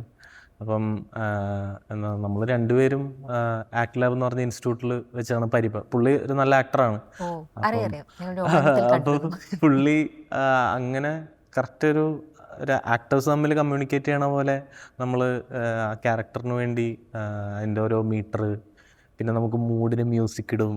ഓക്കെ ഹൊറർ അഭിനയിക്കാൻ വേണ്ടി നമ്മൾ മ്യൂസിക് ഇട്ട് അതിൻ്റെ മീറ്ററൊക്കെ സെറ്റ് ചെയ്തിട്ടൊക്കെയാണ് നമ്മളെല്ലാവരും അങ്ങനെ ഒരു പരിപാടിയിലാണ് വർക്ക് ചെയ്തത്. ഓക്കെ അപ്പം ഭയങ്കര രസമായിരുന്നു. പിന്നെ ശിവരാജ് റിയൽ ലൈഫിൽ നല്ലൊരു പാവമാണ്. ശിവരാജ് അഭിനയിക്കുന്ന റോൾസ് എല്ലാം ഭയങ്കര ശിവരാജ് ഇപ്പൊ എനിക്കൊന്ന് 5-6 പടത്തില് മിക്കതിലും ഇങ്ങനെ നെഗറ്റീവ്. പക്ഷെ നമുക്ക് ശിവരാജിനെ അറിയാമെങ്കിൽ നമുക്കറിയാം ശിവരാജ് ഭയങ്കര ഒരു പാവം പാവമാണ്. മനസ്സിലാണല്ലേ. പിന്നെ ഇപ്പം ഈ പറയുന്ന പോലെ ഗ്രാനി KPC ലീല എന്ന് പറയുന്ന ഭയങ്കര ഒരു ആക്ടറുടെ കൂടെയാണ് നിങ്ങളത് ചെയ്യുന്നത്. പിന്നെ അവരുടെ ഒരു എക്സ്പീരിയൻസ് എന്ന് പറയുന്നത് ഭയങ്കര അധികമാണ്. പിന്നെ മുൻപുള്ളവർക്ക് അറിയുന്നുണ്ടാവും, നമ്മളൊക്കെ പൂക്കാലം തൊട്ടൊക്കെയാണ് കുറച്ചും കൂടെ അവരുടെ ഒരു ഓക്കെ അവർക്ക് ഇങ്ങനെയൊക്കെ നൈസായിട്ട് ചെയ്യും, അല്ലെങ്കിൽ ഇപ്പം ലാത്തിച്ചേടത്തേക്ക് ശബ്ദം കൊടുത്തതൊക്കെ ഉള്ള കാര്യങ്ങൾ ചെയ്യുന്നത്. അങ്ങനത്തെ ഒരു ആക്ടറുടെ കൂടെ ചെയ്തപ്പോൾ ആ ഒരു എക്സ്പീരിയൻസ്. അപ്പോൾ അത് ഇതിലെ ഏറ്റവും വലിയ ബ്ലെസ്സിങ് എന്നൊക്കെ വേണമെങ്കിൽ പറയാം. ലീലാമ്മയുടെ കൂടെ നമുക്ക് വർക്ക് ചെയ്യാൻ പറ്റുക. ഇപ്പം നമ്മളിത് കാസ്റ്റ് ചെയ്തത് ലീലാമ്മയാണെന്ന് പറഞ്ഞപ്പോൾ ഞാൻ അന്തനോട് പറഞ്ഞു എനിക്ക് നേരിട്ട് പോയി കാണണം. ഷൂട്ടിന് മുമ്പേ പോയി കണ്ട് അവരെങ്ങനെയാണിത് സംസാരിക്കണേ. അവിടെ പോയി നേരിട്ട് കണ്ടപ്പോൾ തന്നെ ഓക്കെ ഇത് നല്ല പണിയുണ്ട്. സംസാരിച്ചപ്പോൾ തന്നെ മനസ്സിലായി എന്താണ് ഞാൻ കുറേ പ്രിപ്പയർ ചെയ്തിട്ട് വേണം അവിടെ നിൽക്കാൻ. കാര്യം വലിയ എക്സ്പീരിയൻസ് ഉള്ളൊരു ആക്ട്രസ്സാണ്. അപ്പം ലീലാമ്മയുടെ അടുത്ത് കുറേ കാര്യങ്ങൾ പഠിക്കാൻ പറ്റി. അതിലൊന്ന് ഡിസിപ്ലിൻ. ഈ പ്രായത്തിലും ലീലാമ്മ കൊടുക്കുന്ന ഡിസിപ്ലിൻ, ഫിറ്റ്നസ്, പിന്നെ കൺട്രോൾ ഉള്ളത് സ്വയമുള്ള വോയിസിലാണെങ്കിലും നോട്ടത്തിലാണെങ്കിലും ഒക്കെ കൊണ്ടുവരുന്ന മാറ്റങ്ങളൊക്കെ കുറേ കാര്യങ്ങൾ നമുക്ക് പഠിക്കാൻ പറ്റി. അപ്പം ലീലാമ്മ എന്താ പറയുക, സത്യം പറഞ്ഞാൽ ഷൂട്ട് കഴിഞ്ഞിട്ട് എനിക്ക് വിളിക്കാൻ പേടിയായിരുന്നു ലീലാമ്മേനെ. മോനെ എന്ന് പറയുമ്പോൾ തന്നെ ലീലാമ്മ ഭയങ്കര സ്നേഹമുള്ള അമ്മയാണ്. പക്ഷെ കുറേ കാര്യങ്ങൾ പഠിപ്പിച്ചു തന്നു. ഡിസിപ്ലിൻ, ബോഡി നോക്കേണ്ടത് എങ്ങനെയാണ്. ഭയങ്കര ഫിറ്റാണ്. നമ്മൾ കാണുന്ന പോലെ അതിലിങ്ങനെ വളഞ്ഞു നടക്കണം എന്നുള്ള ആള് സെറ്റായിട്ടുള്ള പിന്നെ ഇത് ഭയങ്കര ഡിസിപ്ലിനാണ്. ഇപ്പം ഈ എൻ്റയർ ഈ സാധനത്തിൽ വർക്ക് ചെയ്യുമ്പോൾ ഞാൻ ഷൂട്ടിൻ്റെ സമയത്ത് തന്നെ ഈ പാക്കപ്പ് ഞാൻ പറയും എനിക്ക് ഇതൊരു ഷോർട്ട് ഫിലിമാണ് ഷൂട്ട് ചെയ്യുന്നത്. കാരണം എല്ലാവരും ഭയങ്കര ഇൻവെസ്റ്റഡ്, എല്ലാവരും ഭയങ്കര നമ്മൾ ആക്ച്വലി ഏതോ ഫീച്ചർ ഫിലിം പിടിക്കുകയാണെന്നുള്ള മൈൻഡിലാണ് എല്ലാവരും വർക്ക് ചെയ്യുന്നത്. അതിലൊരു റീസൺ ലീലാമ്മ അങ്ങനെയാണ് വർക്ക് ചെയ്യുന്നത്. റിഹേഴ്സ് ചെയ്യാൻ വരും. ഞാൻ ഫസ്റ്റ് കാണുമ്പോൾ ഒരു നൈറ്റി എടുത്തുകൊണ്ട് വന്നിട്ട് ഇങ്ങനെ നടന്ന് കാണിച്ചു തന്നു. അപ്പൊ അത്രയും ഡെഡിക്കേഷൻ നമ്മൾ കാണുമ്പോൾ, അത് ഇത്രയും എക്സ്പീരിയൻസ്ഡ് ഒരു ആക്ടർ വന്നിട്ട് അത്രയും ഡെഡിക്കേഷൻ കാണിക്കുമ്പോൾ അത് നമുക്ക് എല്ലാവർക്കും ഒരു മോട്ടിവേഷൻ. നമുക്കൊരു എക്സ്ക്യൂസ് പറയാൻ പറ്റില്ല ലീലാമ്മ അങ്ങനെ നിൽക്കുമ്പോൾ. അതുകൊണ്ട് എല്ലാവരും ആക്ച്വലി ഒരു സിനിമ പിടിക്കണമെന്നുള്ള അതിനുള്ള റിസോഴ്സസ് നമുക്ക് ബഡ്ജറ്റും ഇല്ലെങ്കിലും എല്ലാവരുടെ മനസ്സിൽ അങ്ങനെയാണ് നമ്മളൊരു ഫീച്ചർ ഫിലിം മനസ്സിൽ പിടിക്കുന്ന ഒരു ഫീച്ചർ ഫിലിമാണ്. ഇപ്പം ഇത് ഫസ്റ്റ് ഓപ്ഷൻ ആയിരുന്നു. അപ്പം അനന്തരം കഥ എഴുതുന്ന സമയത്ത് ഇവര് തന്നെ ശിവരാജിനെ എന്റെ ബാച്ച് ശിവരാജ് സീനിയർ ആയിരുന്നു ആക്ട് ലാബില്. ഞാൻ ഒരിക്കൽ ശിവരാജ് നമ്മുടെ ബാച്ചിൽ അവിടുത്തെ സാറ് നമ്മുടെ ബാച്ചിൽ എന്തോ ഒരു സാധനം ചെയ്യുമ്പോൾ പറയുന്നത് ശിവരാജ് വന്ന് കാണിച്ചു തരും എന്താ ചെയ്യേണ്ടതെന്ന്. ശിവരാജ് സ്റ്റേജിൽ പോയിട്ട് അവർ ചോദിച്ചു നല്ല നടനാണല്ലോ എന്ന് ഞാൻ വിചാരിച്ചു. പിന്നെ എനിക്കിത് എഴുതുമ്പോൾ ശിവരാജിന്റെ മുഖം ഓർമ്മ വരുന്നു. അത് ഒരു റീസൺ. പിന്നെ എല്ലാം ലീലാമ്മ എടുക്കുമ്പോഴും ഇവരെ കാണുമ്പോഴും ഒരു ചെറിയൊരു എന്തോ ഒരു ചായ ഉണ്ട് അങ്ങോട്ടും ഇങ്ങോട്ടും രണ്ടുപേർക്കും. അപ്പം ശിവരാജ് തന്നെയായിരുന്നു ചോയ്സ്. അതെ. പിന്നെ ഇപ്പം KPC ലീല അവരിലേക്ക് എത്തുന്നതും ഫസ്റ്റ് ചോയ്സ് എന്നുള്ളത്. അല്ല, ഇപ്പൊ ഇത് കഥ എഴുതുമ്പം ഇപ്പൊ ഈ ഷോർട്ട് ഫിലിം ഒരുപാട് നമുക്ക് കൺസ്ട്രെയിൻസ് ഉണ്ട്. ഇപ്പം ഇതിന്റെ എഡിറ്ററെ എനിക്കറിയാവുന്ന ചേട്ടന് ക്ലോസ് ഫ്രണ്ട്. മ്യൂസിക് ഇതേക്കുന്ന എൻ്റെ സ്വന്തം ചേട്ടനാ. വിജയനെ എനിക്ക് മിഥുൻ ചേട്ടൻ വഴി അറിയാവുന്ന, അപ്പൊ എനിക്ക് പരിചയമുണ്ട്. ശിവരാജിനെ എനിക്ക് ആഗ്ലാബ് വഴി അറിയാവുന്നതുകൊണ്ട് കഷ്ടം. അപ്പൊ ഇതെല്ലാം നമുക്ക് അറിയാവുന്ന കുറെ ആൾക്കാരാണ്. ഇതൊരു 75% ഇതിലുള്ളത്. പക്ഷെ അറിയാവുന്ന ആൾക്കാരെന്നൊക്കെ പറഞ്ഞാൽ അവരൊക്കെ വലിയ ടീമാണ്. ഇപ്പൊ സൗണ്ട് ഡിസൈൻ ചെയ്യുന്നത് അജയ് ആടാട്ടാണ്. പിന്നെ ഇതുപോലെ മിഥുൻ പൂക്കാലത്തിലൂടെ അവാർഡ് വിന്നർ ആയിട്ടുള്ള ആളാണ്. അത് നമ്മൾ ഈ വർഷങ്ങൾ കൊണ്ട് ഉണ്ടാക്കിയെടുക്കുന്ന കോണ്ടാക്ട്സ് ആയിരിക്കും. അപ്പൊ മിഥുൻ ചേട്ടൻ പൂക്കാലത്തിൽ വർക്ക് ചെയ്തുകൊണ്ട് മിഥുൻ ചേട്ടൻ അറിയാം ലീലാമേനെ. മിഥുൻ ചേട്ടനാണ് പറഞ്ഞേടാ എനിക്ക് ലീലാമയെ കാസ്റ്റ് ചെയ്തു. ഈ ഫോട്ടോ കാണിച്ചു തന്നപ്പോ തന്നെ മനസ്സിലായി ഇതാള്. എന്നിട്ട് ലീലാമയ്ക്ക് സ്ക്രിപ്റ്റ് അയച്ചു കൊടുത്തപ്പോൾ ലീലാമ ചെയ്യാലോ ഓക്കെ ആയിട്ട് പറഞ്ഞു. പിന്നെ വിജയ് കൃഷ്ണനെ ഞാൻ ഇൻസ്റ്റയിലൂടെ ഒക്കെയാണ് നോക്കുന്നത്. അപ്പം മറ്റേ ബോളിവുഡിലും അഡ്വർടൈസിങ് മേഖലയിലൊക്കെയാണോ പ്രധാനമായിട്ട്? ഞാൻ ആക്ച്വലി കൂടുതലും ആഡ്സ് ആണ് കഴിഞ്ഞൊരു 2 വർഷമായിട്ട്. ഞാൻ ദീപിക പദുക്കോൺ അങ്ങനെയൊക്കെയുള്ള ആൾക്കാരാണ് മുഴുവൻ ഫീൽഡിൽ കാണുന്നത്. വലിയ അല്ല, അത് അനന്തരാമന് ഒരു ഷോർട്ട് ഫിലിം കൊണ്ടുവന്നപ്പോ തന്നെ ഞാൻ കുറച്ച് നെറേറ്റീവ് ചെയ്തിട്ട് കുറച്ച് നാളായി. അപ്പൊ ഒരു നെറേറ്റീവ് ഒരു ഫിലിം എന്തെങ്കിലും ചെയ്യാമെന്ന് വിചാരിച്ചു. പിന്നെ ഹൊറർ ആയത് കാരണം കുറച്ചുകൂടി എക്സൈറ്റ്മെന്റ് ഉണ്ടായിരുന്നു. നമുക്ക് കുറച്ച് ലൈറ്റിംഗ് ഒക്കെ കുറച്ച് എക്സ്പെരിമെന്റ് ചെയ്യാൻ പറ്റുന്ന ഒരു സിനിമാറ്റോഗ്രാഫി പുഷ് ചെയ്യാൻ പറ്റുന്ന ഒരു ജോണറായിട്ട് തോന്നി. അതുകൊണ്ടാണ് ഇത് ടേക്കപ്പ് ചെയ്തത്. പിന്നെ വേറൊരു സ്റ്റോറി എന്ന് പറഞ്ഞാൽ ഞാൻ ആക്ച്വലി പൂക്കാലം സിനിമയിൽ അസോസിയേറ്റ് സിനിമാറ്റോഗ്രാഫർ ആയിരുന്നു. ഞാൻ ആനന്ദ് ചന്ദ്രന്റെ അസോസിയേറ്റ് ആയിരുന്നു. അപ്പൊ ഞാൻ ആ സമയത്ത് ലീലാമ കുറെ ഷൂട്ട്, അതിൽ കുറച്ച് ഷോട്ടുകൾ ഞാൻ എടുത്തിട്ടുണ്ട്. അപ്പൊ അതില് ഷോട്ട് എടുക്കുമ്പോ ഒരു ഭയങ്കര ക്യൂട്ടി പൂക്കിയ മൂവിയാണ്. പക്ഷെ ഗ്രാനിയില് ലീലാമ്മയുടെ ഒരു വെറുതെ ഒരു ക്ലോസപ്പ് വെച്ച് കഴിഞ്ഞാൽ തന്നെ ഒരു ടെററാണ് ആ ഒരു ഷോട്ട്. അപ്പൊ ആക്ച്വലി ഇതില് ഭയങ്കര ഈസി ആയിരുന്നു. ലീലാമ്മയുടെ ഒരു ഷോട്ട് വെച്ച് കഴിഞ്ഞാൽ തന്നെ നമ്മുടെ പകുതി പണി. സ്ക്രീൻ പ്രസൻസ് ഭയങ്കര, അവർ ചിരിക്കുന്നതാണെങ്കിലും മറ്റേ കഥ പറയുന്ന സീനിലൊക്കെ അയ്യോ അത് ഭയങ്കര. നമുക്കൊന്നും വലിയ പരിചയമില്ല ഇതിനൊന്നും പറ്റി. ഞാൻ ലീലാമ്മ എടുത്ത് പോയിട്ട് ഞാൻ ജീവിതത്തിൽ കണ്ടിട്ടുള്ള ഏറ്റവും നല്ല ആക്ടിങ് ഇത്. ആക്ച്വലി മറ്റേ ഡിക്കാപ്രിയോന്റെ അടുത്ത് ആ കൊച്ചുകുട്ടി പറഞ്ഞത് ബെസ്റ്റ് ആക്ടിങ് അതുകൊണ്ട് ഞാൻ ഭയങ്കര ഞെട്ടിപ്പോയി. എന്താ ഒരു ഷോർട്ട് ഫിലിമിൽ വന്ന് ഇങ്ങനെയൊക്കെ അഭിനയിക്കാവോ? ലീലാമ്മ ഭയങ്കര അടിപൊളിയാണ്. ഇനി ഒരുപാട് മലയാള സിനിമ എക്സ്പ്ലോർ ചെയ്യാനിരിക്കുന്നു. കുറേ സമയം വൈകിപ്പോയി എന്നുള്ളൊരു സാധനം എല്ലാവരും പറയുന്നതാണ്. അവരെ നമ്മൾ കൊണ്ടുവരാനും പക്ഷെ എന്നാലും രസമുണ്ടായിരുന്നു. എസ്പെഷ്യലി ഈ ഒരു ഏജ് ഗ്രൂപ്പിലുള്ള ആളുകൾക്കും കൂടി പറ്റുന്ന സ്റ്റോറീസ് എഴുതുക എന്ന് പറയുന്നുണ്ടല്ലോ, അത് നിങ്ങളുടെ ഭാഗത്തു നിന്ന് വന്ന നല്ല രസമുള്ളൊരു അറ്റംപ്റ്റ് ആയിരുന്നു. അങ്ങനെ കൂടി എഴുതുക എന്നുള്ളത്. ഇപ്പം ഈ അനന്തരാമന്റെ മനസ്സിൽ ഈ സ്റ്റോറി ഒരു കുറെ നാളായിട്ട് കിടക്കുന്ന ഒരു സംഭവമാണ്. ഇതങ്ങനെ ഭയങ്കര ഇപ്പം ഞാൻ ഫീച്ചർ ഫിലിം സ്ക്രിപ്റ്റ്സ് എഴുതുമ്പോൾ എനിക്ക് ചിലപ്പോൾ കുറേ ആലോചിക്കണം. ഇത് ഞാൻ ഇങ്ങനെ ഒരു ചെറുകഥയുടെ ഒരു കളക്ഷൻ ഉണ്ടാക്കുക. അപ്പം 8 ജോണറിലുള്ള 8 കഥ എഴുതിയിട്ട് കുഞ്ഞൊരു സിമ്പിൾ സ്റ്റോറീസ് എഴുതിയിട്ട് എനിക്ക് പബ്ലിഷ് ചെയ്യണമെന്നുണ്ട്. അപ്പം ഞാൻ ഒരു കോമഡി സ്റ്റോറി എഴുതി, എല്ലാ ഷോർട്ട് സ്റ്റോറീസാണ്. ഒരു ഹൊറർ എഴുതി, ഒരു ക്രൈം എഴുതി, ഇനി അടുത്ത് ഞാൻ ഒരു കിഡ്സ് സ്റ്റോറി എഴുതിക്കൊണ്ടിരിക്കുക. അതിലെ ഹൊറർ സ്റ്റോറി ഇതൊരു ജസ്റ്റ് 4-5 ദിവസം കൊണ്ട് എഴുതിയ ചെറുകഥയായിരുന്നു. പിന്നെ ഇത് ഞാൻ എക്സ്പാൻഡ് ചെയ്തിട്ടുണ്ട്. ഇതിൻ്റെ കുറച്ചുകൂടെ ഒരു വലിയ വർഷം അത് ഷൂട്ട് ചെയ്തിട്ടൊന്നുമില്ല നമ്മൾ. അപ്പോൾ അത് ഇതിൻ്റെ പിന്നിൽ അങ്ങനെ ഒരുപാട് ചിന്തയോ, കാരണം ഇതൊരു ഭയങ്കര ഒരു കൺവെൻഷണൽ ട്രോപ്പ്. ഇതിപ്പം ഒരു ഗോത്തിക് ഹൊറർ എന്ന് പറയുന്ന ഒരു ഇതാണല്ലോ. ഇപ്പോൾ ഡ്രാക്കുളയുടെ തൊട്ട് ഇങ്ങനെ ഒരു വീട്ടിൽ പോകുന്നു, ആ വീട്ടിൽ ഇങ്ങനെ ഒരു അതോറിറ്റേറ്റീവ് സ്കെയറി ഫിഗർ ഉണ്ട് എന്നുള്ളത് ഹൊററിലെ ഒരു എനിക്ക് പിന്നെ ഇങ്ങനത്തെ അമ്മൂമ്മമാരെ പേടിയാ കുട്ടിനാൾ തൊട്ട്, കുട്ടിക്കാലം തൊട്ട്. അപ്പം ഞാൻ ഈ അമ്മൂമ്മേനെ വെച്ച് എഴുതി. പിന്നെ അങ്ങനെയുള്ളൂ. പിന്നെ എൻ്റെ അമ്മൂമ്മയുടെ വീട്ടിൽ ഷൂട്ട് ചെയ്യാമല്ലോ. എല്ലാം കൂടി സെറ്റായി വന്നതിൻ്റെയാണ്. ഇപ്പം ഈ ക്യാമറയുടെ പറയുമ്പം നമ്മളിപ്പോൾ ഈ അടുത്ത കാലത്തായിട്ട് മലയാളത്തിൽ അങ്ങനെ ഒരുപാട് ഹൊറർ മൂവീസ് വന്നിട്ടില്ല വളരെ നല്ല വർക്ക് എന്നുള്ളത്. ഇപ്പോൾ ഈ അടുത്ത കാലത്താണ് ഇപ്പം നമ്മൾ രാഹുൽ സദാശിവൻ്റെ വർക്ക്സിലൂടെയൊക്കെ ഇപ്പം നമുക്ക് വരികയാണെങ്കിൽ ഇപ്പോൾ ഭൂതകാലമാണെങ്കിലും പ്രമേയമാണെങ്കിലും DSA ഒക്കെ വന്നപ്പോഴാണ് വേറെ ഒരു സ്റ്റൈൽ ഓഫ് നമ്മൾ ഹൊറർ മൂവീസൊക്കെ കുറച്ചും കൂടെ കാണാൻ തുടങ്ങിയത്. എനിക്ക് മുമ്പും ചില പടങ്ങളൊക്കെ ഉണ്ടാവും, എന്നാലും ബാക്ക് ടു ബാക്ക് ഇപ്പോൾ ഹൊററിന് കുറച്ചും കൂടി ഉണ്ട്. അല്ലെങ്കിൽ ഇപ്പം രോമാഞ്ചത്തിലൊരു കോമഡി ഹൊറർ ആണെങ്കിലും അതിൽ കുറച്ച് എലമെൻറ്റ്സ് ഉണ്ട്, അങ്ങനെ കുറച്ച് സിനിമകൾ വരുന്നത്. അപ്പോൾ ഈ ക്യാമറ ചെയ്യുന്ന സമയത്തെ എസ്പെഷ്യലി മലയാളികൾ ഇപ്പോൾ കുറച്ചും കൂടെ ഈ ഹൊററിൻ്റെ കുറേ സാധനങ്ങൾ നമ്മുടെ നാട്ടിൽ നിന്ന് തന്നെ വരുന്ന സിനിമകളിലും കണ്ടു കഴിഞ്ഞു. പിന്നെ ആളുകൾ ഒരുപാട് പുറത്തത്തെ സിനിമകൾ കാണുന്നുണ്ട്, ഹൊററിൻ്റെ പല സംഭവങ്ങൾ കാണുന്നുണ്ട്. അപ്പോൾ ആസ് എ ക്യാമറ പേഴ്സൺ എന്തെങ്കിലും പുതിയത് കൊണ്ടുവരണം അല്ലെങ്കിൽ അങ്ങനെ എന്തെങ്കിലുമൊക്കെ മൈൻഡിലുണ്ടായിരുന്നോ ഇത് ചെയ്യുന്ന സമയത്ത്? പ്രേക്ഷകർ ഭൂതകാലം ആക്ച്വലി നമ്മുടെ ഒരു ഭയങ്കര സ്ട്രോങ് റെഫറൻസ് ആയിരുന്നു. അപ്പൊ ഭൂതകാലം ഞാൻ ആക്ച്വലി ജീവിതത്തിൽ ആകെ ഒരു 3-4 ഹൊറർ സിനിമകളെ കണ്ടിട്ടുള്ളൂ. എനിക്ക് ഭയങ്കര പേടിയാണ്, ഞാനത് മാക്സിമം അവോയ്ഡ് ചെയ്യുന്നത്. അതെ. അപ്പൊ പക്ഷെ ഭൂതകാലം എനിക്ക് ഭയങ്കര ഇഷ്ടപ്പെട്ട ഒരു ഭയങ്കര പേടിച്ചിട്ടുള്ള ഒരു സിനിമയാണ്. അപ്പൊ അതൊരു ബെഞ്ച് മാർക്ക് ആണ്, അതിന്റെ വിഷ്വൽസും അതിന്റെ എല്ലാ സ്റ്റോറി ടെല്ലിംഗ് എല്ലാം. അപ്പോൾ ഡെഫിനറ്റ്ലി ഭൂതകാലം നമ്മുടെ ഒരു സ്ട്രോങ് റെഫറൻസ് ആയിരുന്നു ചെയ്യാൻ. പിന്നെ ഇല്ല, നമ്മൾ ഒരു classic cinematography, classic story telling അതിൽ ഫോക്കസ് ചെയ്ത് അത് വൃത്തിയായിട്ട് ചെയ്യാന്നുള്ളതാണ് ട്രൈ ചെയ്തത്.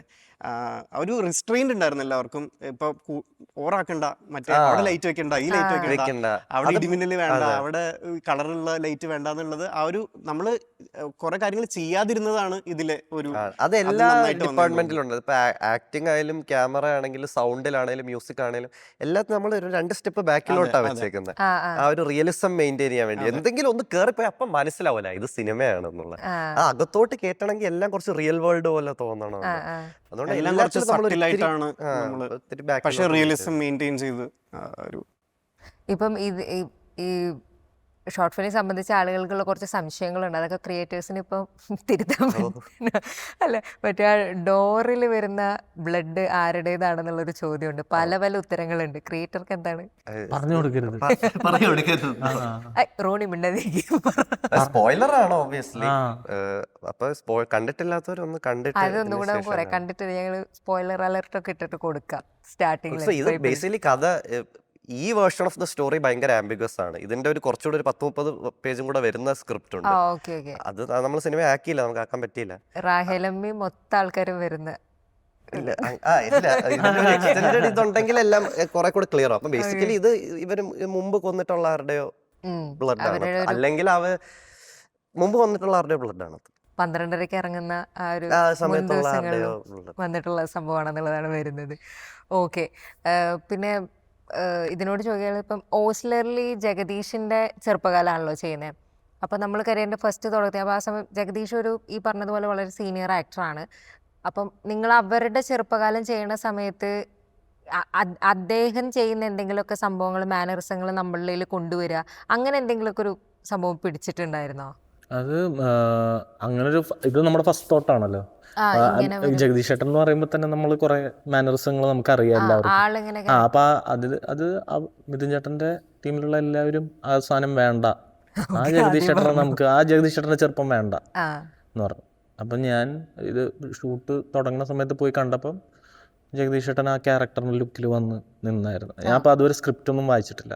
അപ്പം കണ്ടപ്പോൾ തന്നെ വേറൊരു ഒരു പരിപാടിയിലാണ് ജഗദീഷ് ചേട്ടൻ ആ ക്യാരക്ടർ പിടിച്ചേക്കുന്നത്. ഞാൻ കണ്ട് പരിചയപ്പെട്ട് അപ്പം അന്ന് ഞാൻ ഒബ്സർവ് ചെയ്ത്, അപ്പം ആ കണ്ട വ്യക്തിയുടെ പാസ്റ്റ് എങ്ങനെയായിരിക്കും എന്നുള്ളതും ആ പുള്ളി ഇപ്പം എന്തുകൊണ്ട് ഇങ്ങനെ ആയി എന്നുള്ളതും ഒരു പരിപാടി ഞാൻ ഒരു ബാക്ക് സ്റ്റോറി വർക്ക് ചെയ്തിട്ട് ആണ് ഞാൻ വർക്ക് ചെയ്തത്. അപ്പം നടത്തത്തിലും എല്ലാത്തിലും മാനറിസത്തിലൊക്കെ ആ മാറ്റം, ഡോക്ടർ സേവിയുടെ ആ പുള്ളി എന്തുകൊണ്ടാണ് അതൊക്കെ ചെയ്യണേ, അതിൻ്റെ എന്തായിരിക്കും ചൈൽഡ്ഹുഡ് പരിപാടി, അങ്ങനെ ഇങ്ങനെയൊക്കെ വർക്ക് ചെയ്തിട്ട് പരിപാടി പിടിച്ച്. അപ്പം അദ്ദേഹത്തോട് സംസാരിച്ചിട്ടുണ്ടായിരുന്നു ലൈക്ക് എങ്ങനെയാ, ഐ മീൻ നിങ്ങൾക്കൊരു ആക്ടിങ് പ്രോസസ്സിന് വേണ്ടിയിട്ട് ജഗദീഷ് സാറിനോട് സംസാരിക്കുക അങ്ങനെയൊക്കെ ചെയ്തിട്ടുണ്ടായിരുന്നു? അതായത് സംസാരിച്ചപ്പം നിങ്ങളുടെയൊക്കെ കയ്യിലാണ് ഇരിക്കണേന്ന് പറഞ്ഞു. പിന്നെ ഇനി എന്ത് പറയാൻ, ദൈവമേ. ഓക്കെ. പിന്നെ ഇന്നും നന്നായിട്ട് ഹാർഡ് വർക്ക് ചെയ്തിട്ടുണ്ടായിരുന്നു. അതിനു മുമ്പും കുറച്ച് സിനിമകൾ ചെയ്തിട്ടുണ്ടായിരുന്നു. ആഹ എന്ന് പറഞ്ഞൊരു വടംവലി ബേസ് ചെയ്തിട്ടുള്ള സിനിമ, അതിലൊരു പൊള്ള എന്ന് പറഞ്ഞ ക്യാരക്ടർ ചെയ്തു. പിന്നെ തുറമുഖത്തിലുണ്ടായിരുന്നു. തുറമുഖം നാടകത്തിൽ ലീഡായിട്ട് ഞാൻ അഭിനയിച്ചത്. അതുപോലെ അത് കഴിഞ്ഞിട്ട് മൃദുഭാവേ ദൃഢകൃത്യേ എന്നൊക്കെ പറഞ്ഞ കുറേ നാളായിട്ട് സിനിമകളിൽ ഈ എന്ന് നിന്റെ മൊയ്തീൻ, ലവ് 24/7, അതിലേക്ക് ഈ കുറേ ഓഡിഷൻ ആൾക്കാരുടെ ഇടയിൽ നിന്നൊക്കെ ഷോർട്ട് ലിസ്റ്റ് ചെയ്തിട്ടൊക്കെ അഭിനയിച്ചിട്ടുണ്ട്. അപ്പം ഇപ്പോഴാണ് ഈ പറഞ്ഞ പോലെ നമുക്ക് ആഗ്രഹിച്ച പോലെ, ഇപ്പം റോണി ആണെങ്കിലും ഡോക്ടർ സേവി ആണെങ്കിലും ഇനി വരാൻ പോകുന്ന കുറച്ച് കഥാപാത്രങ്ങളാണെങ്കിലും പണിയെടുക്കാൻ പറ്റണ്ട്, നല്ല രീതിയിൽ പണിയെടുത്ത് ചെയ്യാൻ പറ്റണ്ട, അതിന് സന്തോഷമുണ്ട്. Okay okay. പിന്നെ ഇപ്പോൾ നമ്മൾ ഗ്രാനിക്കിനെ തിരിച്ചു വരികയാണെങ്കിൽ ഈ കളറ് ചൂസ് ചെയ്തതൊക്കെ ഇപ്പോൾ അവരുടെ ത്രൂ ഔട്ട് തന്നെ ഒരു കളർ നൈറ്റി ആണല്ലോ അവർ ത്രൂ ഔട്ട് ഇടുന്നത്. പക്ഷെ അത് ആക്ച്വലി ഇപ്പം ഭയങ്കര പ്ലസൻ്റ് ആയിട്ടുള്ള എല്ലാവർക്കും ഭയങ്കര സ്വീറ്റ് ആയിട്ട് തോന്നുന്ന ഒരു കളറാണത്. പിന്നെ എനിക്ക് തോന്നുന്നത് അവിടെയുള്ള കുറേ പൂക്കൾക്കും ഏകദേശം അങ്ങനത്തെ കളറൊക്കെ ഉണ്ട്, ഇവർ സംസാരിച്ചുകൊണ്ടിരിക്കുന്ന പൂക്കൾക്കൊക്കെ. അപ്പോൾ ആ കളർ തന്നെ എന്താ സെലക്ട് ചെയ്തത്? വയലറ്റ് കളർ അതുണ്ടായിരുന്നു, സ്ക്രിപ്റ്റിൽ തന്നെ നമ്മളുണ്ടായിരുന്നു വയലറ്റ് കളർ നൈറ്റ് ഇട്ടേക്കുന്നതെന്ന്. കാരണം എനിക്ക് എൻ്റെ അമ്മൂമ്മയും അമ്മയൊക്കെ ഈ വയലറ്റ് കളർ നൈറ്റ് ഇടും. അതിനെന്തോ ഒരു ഇതുണ്ട് വയലറ്റ് കളർ നൈറ്റിക്ക് കുറച്ചൊരു എനിക്കറിയാം വയലറ്റ് കളർ എന്തോ സംതിങ് അൺയൂഷ്വൽ അവിടെ. ബാക്കി കളർ നൈറ്റ് ഇടുമ്പോൾ ആരും ശ്രദ്ധിക്കും, പക്ഷെ വയലറ്റ് കളർ നൈറ്റ് ഇട്ടാൽ ശ്രദ്ധിക്കും ഞാൻ പെട്ടെന്ന്. അപ്പൊ എനിക്ക് ഇതിന്റെ ഒന്ന് ശരിക്കുള്ള റീസൺ ഭയങ്കര ഇൻസ്റ്റിങ് ബേസ്ഡ് ഇതൊക്കെ ചെയ്യുന്നത്. എനിക്ക് എഴുതുമ്പോഴെങ്കിൽ വയലറ്റ് കളർ നൈറ്റ് ഓർമ്മ വരുന്നുള്ളൂ. ഒരു പൂക്കളുള്ളൂ. എൻ്റെ അമ്മയ്ക്കൊക്കെ ഉണ്ടായ നൈറ്റ് നൈറ്റ് എന്നെ മതി. ഈ ക്യാമറ പേഴ്സൺ എങ്ങനെയായിരുന്നു ലൈക്ക് ഈ കളറ് വന്നപ്പം അല്ല, അത് സ്ക്രിപ്റ്റിലും ഉണ്ടായിരുന്നു, സ്റ്റോറി ബോർഡിലൊക്കെ എപ്പോഴും ചോദിച്ചിരുന്നു എന്താ ഈ വയലറ്റ് കളർ എടുത്തത്? ഇല്ല, അത് ബൈ ഡിഫോൾട്ട് വയലറ്റ് ആയിരുന്നു. ബാക്കിയുള്ള വീടിന്റെ കളറും ബാക്കിയുള്ളതാണ് നമ്മൾ വയലറ്റിനോട് സൂട്ട് ആവുന്ന കളറായിട്ട് അഡാപ്റ്റ് ചെയ്തത്. അപ്പൊ നമ്മൾ ഈ പറഞ്ഞ പ്രീ പ്രൊഡക്ഷൻ സമയത്ത് നമ്മുടെ പ്രൊഡക്ഷൻ ഡിസൈനർ ഹംസ ഉണ്ടായിരുന്നു. ഹംസ നമ്മളെല്ലാവരും കൂടി ജാം ചെയ്തിട്ടാണ് ആ വീടിന്റെ ഒരു പെയിന്റും അങ്ങനത്തെ ഒരു ടോണൊക്കെ കുറച്ച് ഡാർക്ക് ആക്കാൻ വേണ്ടി വയലറ്റ് ആയിട്ട് മാച്ച് ചെയ്യുന്ന ഒരു ടോണായിട്ട് ആ വീട് ട്രാൻസ്ഫോർ. വയലറ്റ് ഫിക്സ്ഡ് ആയിരുന്നു, ബാക്കിയെല്ലാം പിന്നെ പൂക്കളൊക്കെ അവിടെ ഉണ്ടായിരുന്നു. നമ്മള് പ്ലാൻ ചെയ്ത് വെച്ചതല്ല. അത് ഓക്കെ അവിടെ തന്നെ ഞാൻ വിചാരിച്ചു ഇതിന്റെ ഒരു കളർ ടോൺ പിടിക്കാൻ പറ്റുന്ന രീതിക്ക് ഇല്ലില്ല അത്രക്കൊന്നും ഇല്ല. ഓക്കെ. പിന്നെ ഇപ്പം നിങ്ങൾക്കൊക്കെ വളരെ പ്രിയപ്പെട്ട ഇവർ രണ്ടുപേരും അധികം ഹൊറർ സിനിമ കാണുന്നില്ല. ഹൊറർ സിനിമ ഒരുപാട് കാണുന്ന ആളാണോ? അപ്പം അപ്പൊ പേടി എന്നുള്ള എലമെന്റ് അനന്തരാമൻ എങ്ങനെയാ ലൈക് വല്ലാതെ പേടിക്കോ അല്ലെങ്കിൽ ഒരു കുറച്ച് പേടിക്കും. ഹൊറർ സിനിമ കണ്ട് എൻജോയ് ചെയ്യാൻ പറ്റുന്ന രീതിയിൽ പേടിക്കും. പക്ഷെ ഇങ്ങനെ പേടിച്ച് കണ്ണടക്കുക അല്ലെങ്കിൽ പേടിച്ച് നിർത്തുക അങ്ങനത്തെ പരിപാടിയൊന്നുമില്ല. ഞാനൊക്കെ അങ്ങനെയാ. ഞാൻ വളരെ കഷ്ടപ്പെട്ടിട്ടാണ് കണ്ടത്. ഞാൻ കൊച്ചായിരിക്കുമ്പോൾ ഞാൻ ഹൊറർ സിനിമ കണ്ട് ഭയങ്കരമായിട്ട് പേടിച്ചു പോയി. അപ്പൊ എനിക്ക് തന്നെ നാണക്കേടെ ഞാൻ എന്താ ഇങ്ങനെ പേടിക്കുന്നത്. എന്നിട്ട് ഞാൻ കോളേജിലിരുന്ന് ഒറ്റയ്ക്കിരുന്ന് കുറെ ഹൊറർ പടം കണ്ടു. അപ്പോഴത്തേക്കും അതിന്റെ ഒരു ത്രില്ല് കിട്ടി. ഞാൻ ഇപ്പൊ കുറെ റിലീസ് ആവുന്ന ഒട്ടുമിക്ക ഹൊറർ പടം കാണും. എല്ലാതും അങ്ങനെയാണ്. ഒരു ഭയങ്കര ഇഷ്ടപ്പെട്ട കുറച്ച് ഹൊറർ മൂവീസ് ഉണ്ടോ? ഉണ്ട്. എനിക്ക് ബ്ലെയർ വിച്ച് പ്രോജക്റ്റ് എന്ന് പറഞ്ഞ സിനിമ ഭയങ്കര ഇഷ്ടമാണ്. റെക്ക് എന്ന് പറഞ്ഞ സിനിമ ഇഷ്ടമാണ്. ഈ ഇടയ്ക്ക് ഇറങ്ങി ഒബ്സഷൻ ഇഷ്ടമാണ്. പിന്നെ ഒബ്സഷൻ എല്ലാവരും കണ്ടിട്ടുണ്ടല്ലോ. പിന്നെ ഈ ഇടയ്ക്ക് അണ്ടർടോൺ എന്ന് പറഞ്ഞൊരു സിനിമ ഇറങ്ങി, അത് ഭയങ്കര ഇഷ്ടമാണ്. ഇൻകാൻറ്റേഷൻ എന്ന് പറഞ്ഞൊരു സിനിമ ഉണ്ട്. എനിക്ക് കുറെ ഇഷ്ടമുള്ള ഹൊറർ മൂവീസ് ഉണ്ട്. ഇപ്പൊ ഈ ചെയ്യാൻ ഇഷ്ടമുള്ളതാണ്. ഇപ്പം അഭിനയിക്കുന്ന സമയത്തും രോമാഞ്ചത്തിലാണെങ്കിലും അതിലൊരു ഹൊറർ എലമെന്റ് ആയിരുന്നു വന്നത്. ഇപ്പൊ ഇത് ചെയ്യുന്ന സമയത്തും ഹൊറർ ആണ് വരുന്നത്. അപ്പൊ ഈ ചെയ്യാനും എഴുതാനും ഒക്കെ ഇഷ്ടം കൂടുതൽ ഹൊറർ ഇല്ല, അങ്ങനെ അത്ര ഒന്നും ആലോചിക്കുന്നൊന്നുമില്ല. എന്തോ കോയിൻസിഡൻസ് ഇത് രണ്ട് ഹൊററായി പോയത്. പക്ഷെ ഹൊറർ ഡെഫിനറ്റ്ലി എഴുതാനും ഹൊറർ പിടിക്കാനൊക്കെ ഹൊറർ സിനിമ എനിക്ക് ഏറ്റവും ഇഷ്ടമുള്ള ജോണറുള്ള പറഞ്ഞാൽ ഹൊററും സയൻസ് ഫിക്ഷനും ഒക്കെ. അപ്പൊ അത് ചെയ്യുന്നു.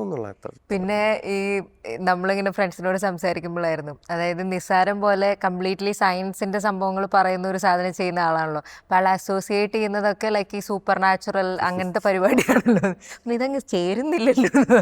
അല്ല, ഇന്ന് തന്നെ ഗ്രാനി കണ്ട് അപ്രിഷിയേറ്റ് ചെയ്യാൻ നമ്മളെ ഒരു ആക്ടർ ശ്രീറാം ബ്രോ വിളിച്ചിരുന്നു. പുള്ളിനെ പറ്റി പറയാം, മച്ചാൻ എനർജി വെച്ചിട്ടുള്ള പരിപാടിയാണ്, അങ്ങനെയൊക്കെ ആയിരിക്കും നിങ്ങളെ കാസ്റ്റ് ചെയ്തേക്കണേ. ശരിയാ, ഓക്കെ. അതുപോലെ നമ്മൾ കുറേ തോട്ട് പ്രോസസ്സ് ഞാൻ ഇങ്ങനെ ഡിസ്കസ് ചെയ്യും. ഈ റോണിയുടെ പരിപാടി, അതുപോലെ ആക്ടിങ്ങിൻ്റെ സൈഡും നമ്മൾ വെറുതെ ബ്രെയിൻ സ്റ്റോം ചെയ്യും. അപ്പം ഞാൻ എന്തെങ്കിലും ചോദിച്ചു കഴിഞ്ഞാൽ ഒരു 3 പ്രേതപ്പടത്തിൻ്റെ റെഫറൻസ്, ഈ 3 പടം കാണാൻ പറയും. ഇനി അത് കണ്ട് ഞാൻ പേടിക്കണം. പിന്നെ ചോദിക്കല് നിർത്തി. നേരിട്ട് കാണുമ്പോ ബ്രോ ഈ പരിപാടി ഇങ്ങനെ പിടിച്ചാൽ മതിയോ? നോക്കാം ബ്രോ, അങ്ങനത്തെ ഒരു പരിപാടിയായിരുന്നു. അപ്പൊ ഞാൻ ചോദിച്ചു വന്നത് ഇല്ല, അത് അങ്ങനെ ഇപ്പൊ എനിക്ക് ദൈവത്തിൽ ഒരു വിശ്വാസമില്ല, പ്രേതത്തിൽ ഒരു വിശ്വാസമില്ല. എനിക്ക് അങ്ങനത്തെ ഒരു കാര്യങ്ങളിലൊന്നും ഒട്ടും വിശ്വാസമില്ല. പക്ഷെ എനിക്ക് അങ്ങനത്തെ കഥകളൊക്കെ വലിയ ഇഷ്ടമാണ്. എനിക്കിപ്പോ പുരാണ കഥകൾ വായിക്കാൻ ഇഷ്ടം, പ്രേത കഥകൾ വായിക്കാൻ ഇഷ്ടം. അങ്ങനത്തെ സിനിമ എനിക്ക് ഭയങ്കര എന്റർടൈൻമെന്റാ പരിപാടി. എനിക്ക് വിശ്വാസമില്ലെന്നേ ഉള്ളൂ, പക്ഷെ നല്ലൊരു ഫോം ഓഫ് എന്റർടൈൻമെന്റാ. അതിപ്പം നമ്മൾ മഹാഭാരതത്തിലെ കഥകൾ വായിക്കുകയാണെങ്കിൽ എന്ത് ഇൻട്രസ്റ്റിംഗ്. അല്ലെങ്കിൽ ഹൊറർ വീഡിയോസോ ചുമ്മാ യൂട്യൂബിൽ കയറി സ്കെയറി വീഡിയോസ് അടിച്ച് കണ്ടോണ്ടിരിക്കുക എന്ത് രസം. അപ്പം ഇത് നല്ലൊരു ഫോം ഓഫ് എന്റർടൈൻമെന്റ്. ജസ്റ്റ് എനിക്ക് വിശ്വാസമില്ലാന്നുള്ളൂ. ഈ പടത്തിലെ ഏറ്റവും രസമായിട്ട് ചെയ്തിട്ടുള്ള വേറൊരു ഡിപ്പാർട്ട്മെന്റ് എന്ന് പറയുന്നത് ഒബ്വിയസ്ലി ഇതിന്റെ സൗണ്ട് ആണ്. ലൈക്ക് ഈ പറഞ്ഞതുപോലെ തന്നെ 2 സ്റ്റെപ്പ് പിന്നിൽ നിന്നുകൊണ്ട് ആവശ്യമുള്ള സ്ഥലത്ത് മാത്രം, പിന്നെ അവിടെ ചെറിയ ഓൾറെഡി ഉള്ള ശബ്ദങ്ങളൊക്കെയാണ് അധികവും ഉപയോഗിച്ചിട്ടുള്ളതെന്നാണ്. വളരെ കുറച്ച് സ്ഥലങ്ങളിലാണ് വേറെ ഇത് വരുന്നത്. അപ്പോൾ ലൈക്ക് ആ ഒരു സൗണ്ട് ഡിപ്പാർട്ട്മെന്റ് വർക്കിനെ പറ്റിയിട്ട്, ഇതിന്റെ സൗണ്ടും മ്യൂസിക്കും ഭയങ്കര സെൻസിബിൾ ആയിട്ടുള്ള ആൾക്കാരാണ് ചെയ്തേക്കുന്നത്. സൗണ്ട് ചെയ്തേക്കുന്ന അജയനാടായിട്ടും സൗണ്ട് മിക്സിങ് ചെയ്തേക്കുന്ന പയസ് മോൻ പുള്ളിയും അടിപൊളിയാണ്. മ്യൂസിക് ചെയ്തേക്കുന്ന എൻ്റെ സ്വന്തം ചേട്ടനോ. അപ്പൊ ഇവർ ഭയങ്കര ഇന്റലിജന്റ് എന്ന് പറഞ്ഞാൽ ഇവരുടെ വർക്ക് ഷോ ഓഫ് ചെയ്യാനല്ല ശ്രമിക്കുന്നത്. ഞാൻ ഇതൊക്കെ ചെയ്തിട്ടുണ്ടേ കാണും. അതെനിക്ക് ഭയങ്കരമായിട്ട് ഇമ്പ്രസ് ചെയ്തു. ഇപ്പം എൻ്റെ ചേട്ടൻ ഫസ്റ്റ് ചെയ്യുമ്പോൾ ഈ ഫസ്റ്റ് സിനിമ അയച്ചിട്ടുള്ളത് പുള്ളി പറയുന്നത് എടേ നമുക്ക് ഭയങ്കര like low frequency ambient notes പിടിച്ച് പോവാം.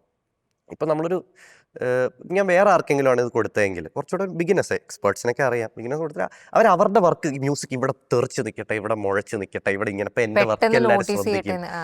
പക്ഷെ അങ്ങനെയല്ല, പടത്തിന് എന്താ നല്ലത് അതാണ്. അത് ഇവർ എല്ലാവരും അതാ ചെയ്തേക്കുന്നത്. അപ്പം ഞാൻ പറയാം മൂവിക്ക് ഏറ്റവും നല്ലതെന്ന് വെച്ചിട്ട് ഈ മൂവിക്ക് അതാണ് വേണ്ടത്. മ്യൂസിക് കയറിയാൽ നമ്മൾ ഇമോഷനിൽ നിന്ന് പുറത്ത് വരും. പെട്ടെന്ന് നമ്മൾ ആ വീട്ടിലല്ല, റോണിയല്ല, ഇതൊരു പടമാണ്.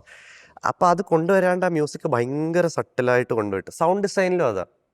അവരൊരിക്കലും സൗണ്ട് ഡിസൈൻ എടുത്ത് കാണിക്കുക, ആ വീട്ടിലെ സൗണ്ട്സ് മാത്രം, ആ വീട്ടിൽ കേൾക്കാൻ പറ്റുന്ന സൗണ്ട്സ് മാത്രമേ നമ്മൾ ഉപയോഗിച്ചിട്ടുള്ളൂ. അഡീഷണൽ ഒരു ഇങ്ങനെ നമ്മൾ പറയില്ലേ സ്റ്റിങ്ങർ എന്നൊക്കെ പറയില്ലേ, ഇങ്ങനത്തെ സൗണ്ട്സ് ഒന്നും വെച്ചിട്ടില്ല. എല്ലാം ആ വീട്ടിൽ ആക്ച്വലി കേൾക്കാൻ പറ്റുന്ന സൗണ്ട്സ് മാത്രമേ നമ്മൾ വെച്ചിട്ടുള്ളൂ.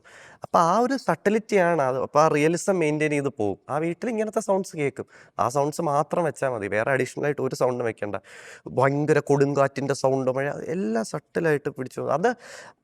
അതാണ് ആ വിഷൻ ഏറ്റവും വേണ്ട എന്താ, അതാണ് എല്ലാ ഡിപ്പാർട്ട്മെന്റിലും ചെയ്തേക്കുന്നത്. ആരും എനിക്ക് ഷൈൻ ചെയ്യണം എന്ന് പറഞ്ഞിട്ട് ഒന്നും ഓവറാക്കിയിട്ടില്ല. അത് പർട്ടിക്കുലർലി ഈ സൗണ്ടിലും മ്യൂസിക്കിലും അവർക്ക് ആ റിസ്ട്രെയിൻ്റ് ഉണ്ട് അവർക്ക്.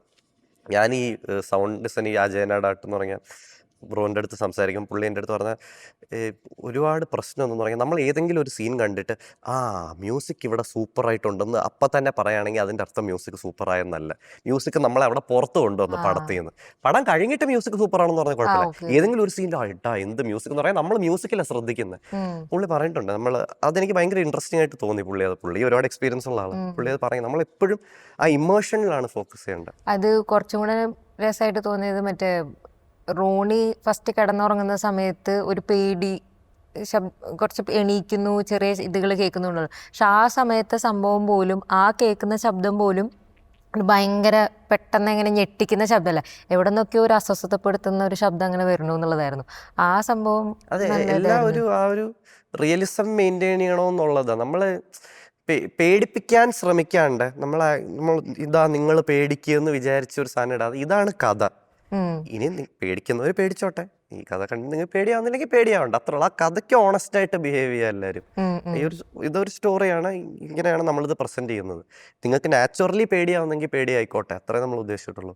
അല്ലാണ്ട് എന്തെങ്കിലും ചെയ്ത് പേടിപ്പിക്കാമെന്ന് നമ്മൾ അത് ഒരു ഡിപ്പാർട്ട്മെന്റിൽ നമ്മൾ അങ്ങനെ വിചാരിച്ചിട്ടില്ല. ഞാനിപ്പോൾ ഇതിനകത്ത് നമ്മൾ കണ്ടിട്ട് പ്രേക്ഷക എന്നുള്ള രീതിയിലുള്ള നമുക്ക് തോന്നിയ ഡിപ്പാർട്ട്മെൻറ്റും അതിൻ്റെ കുറച്ച് സംഭവങ്ങളൊക്കെ ചോദിച്ചു. അപ്പം ഞങ്ങൾക്ക് അറിയാതെ പോയിട്ടുള്ള, അല്ലെങ്കിൽ ഇതിൻ്റെ ബാക്കിൽ ഭയങ്കരമായിട്ട് വർക്ക് ചെയ്തിട്ടുള്ളതോ, അല്ലെങ്കിൽ നിങ്ങൾ അങ്ങനെയുള്ള ഏതെങ്കിലും ഡിപ്പാർട്ട്മെന്റ്സിനെ മെൻഷൻ ചെയ്യുന്നുണ്ട്?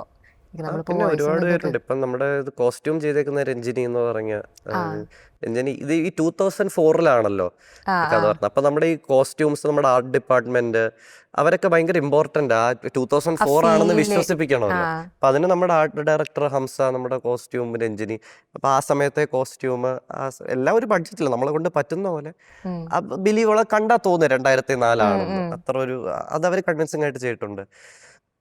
പിന്നെ മേക്കപ്പിലുള്ള പ്രദീപ് ബ്രോ ലാസ്റ്റിലെ വെളുത്ത കണ്ണ് വയ്ക്കുന്നതും, പിന്നെ നമ്മുടെ പോസ്റ്റേഴ്സ് ഉണ്ടാക്കിയ പോസ്റ്റേഴ്സ് ആണ് നമുക്ക് ആ ഒരു ബൂസ്റ്റ്.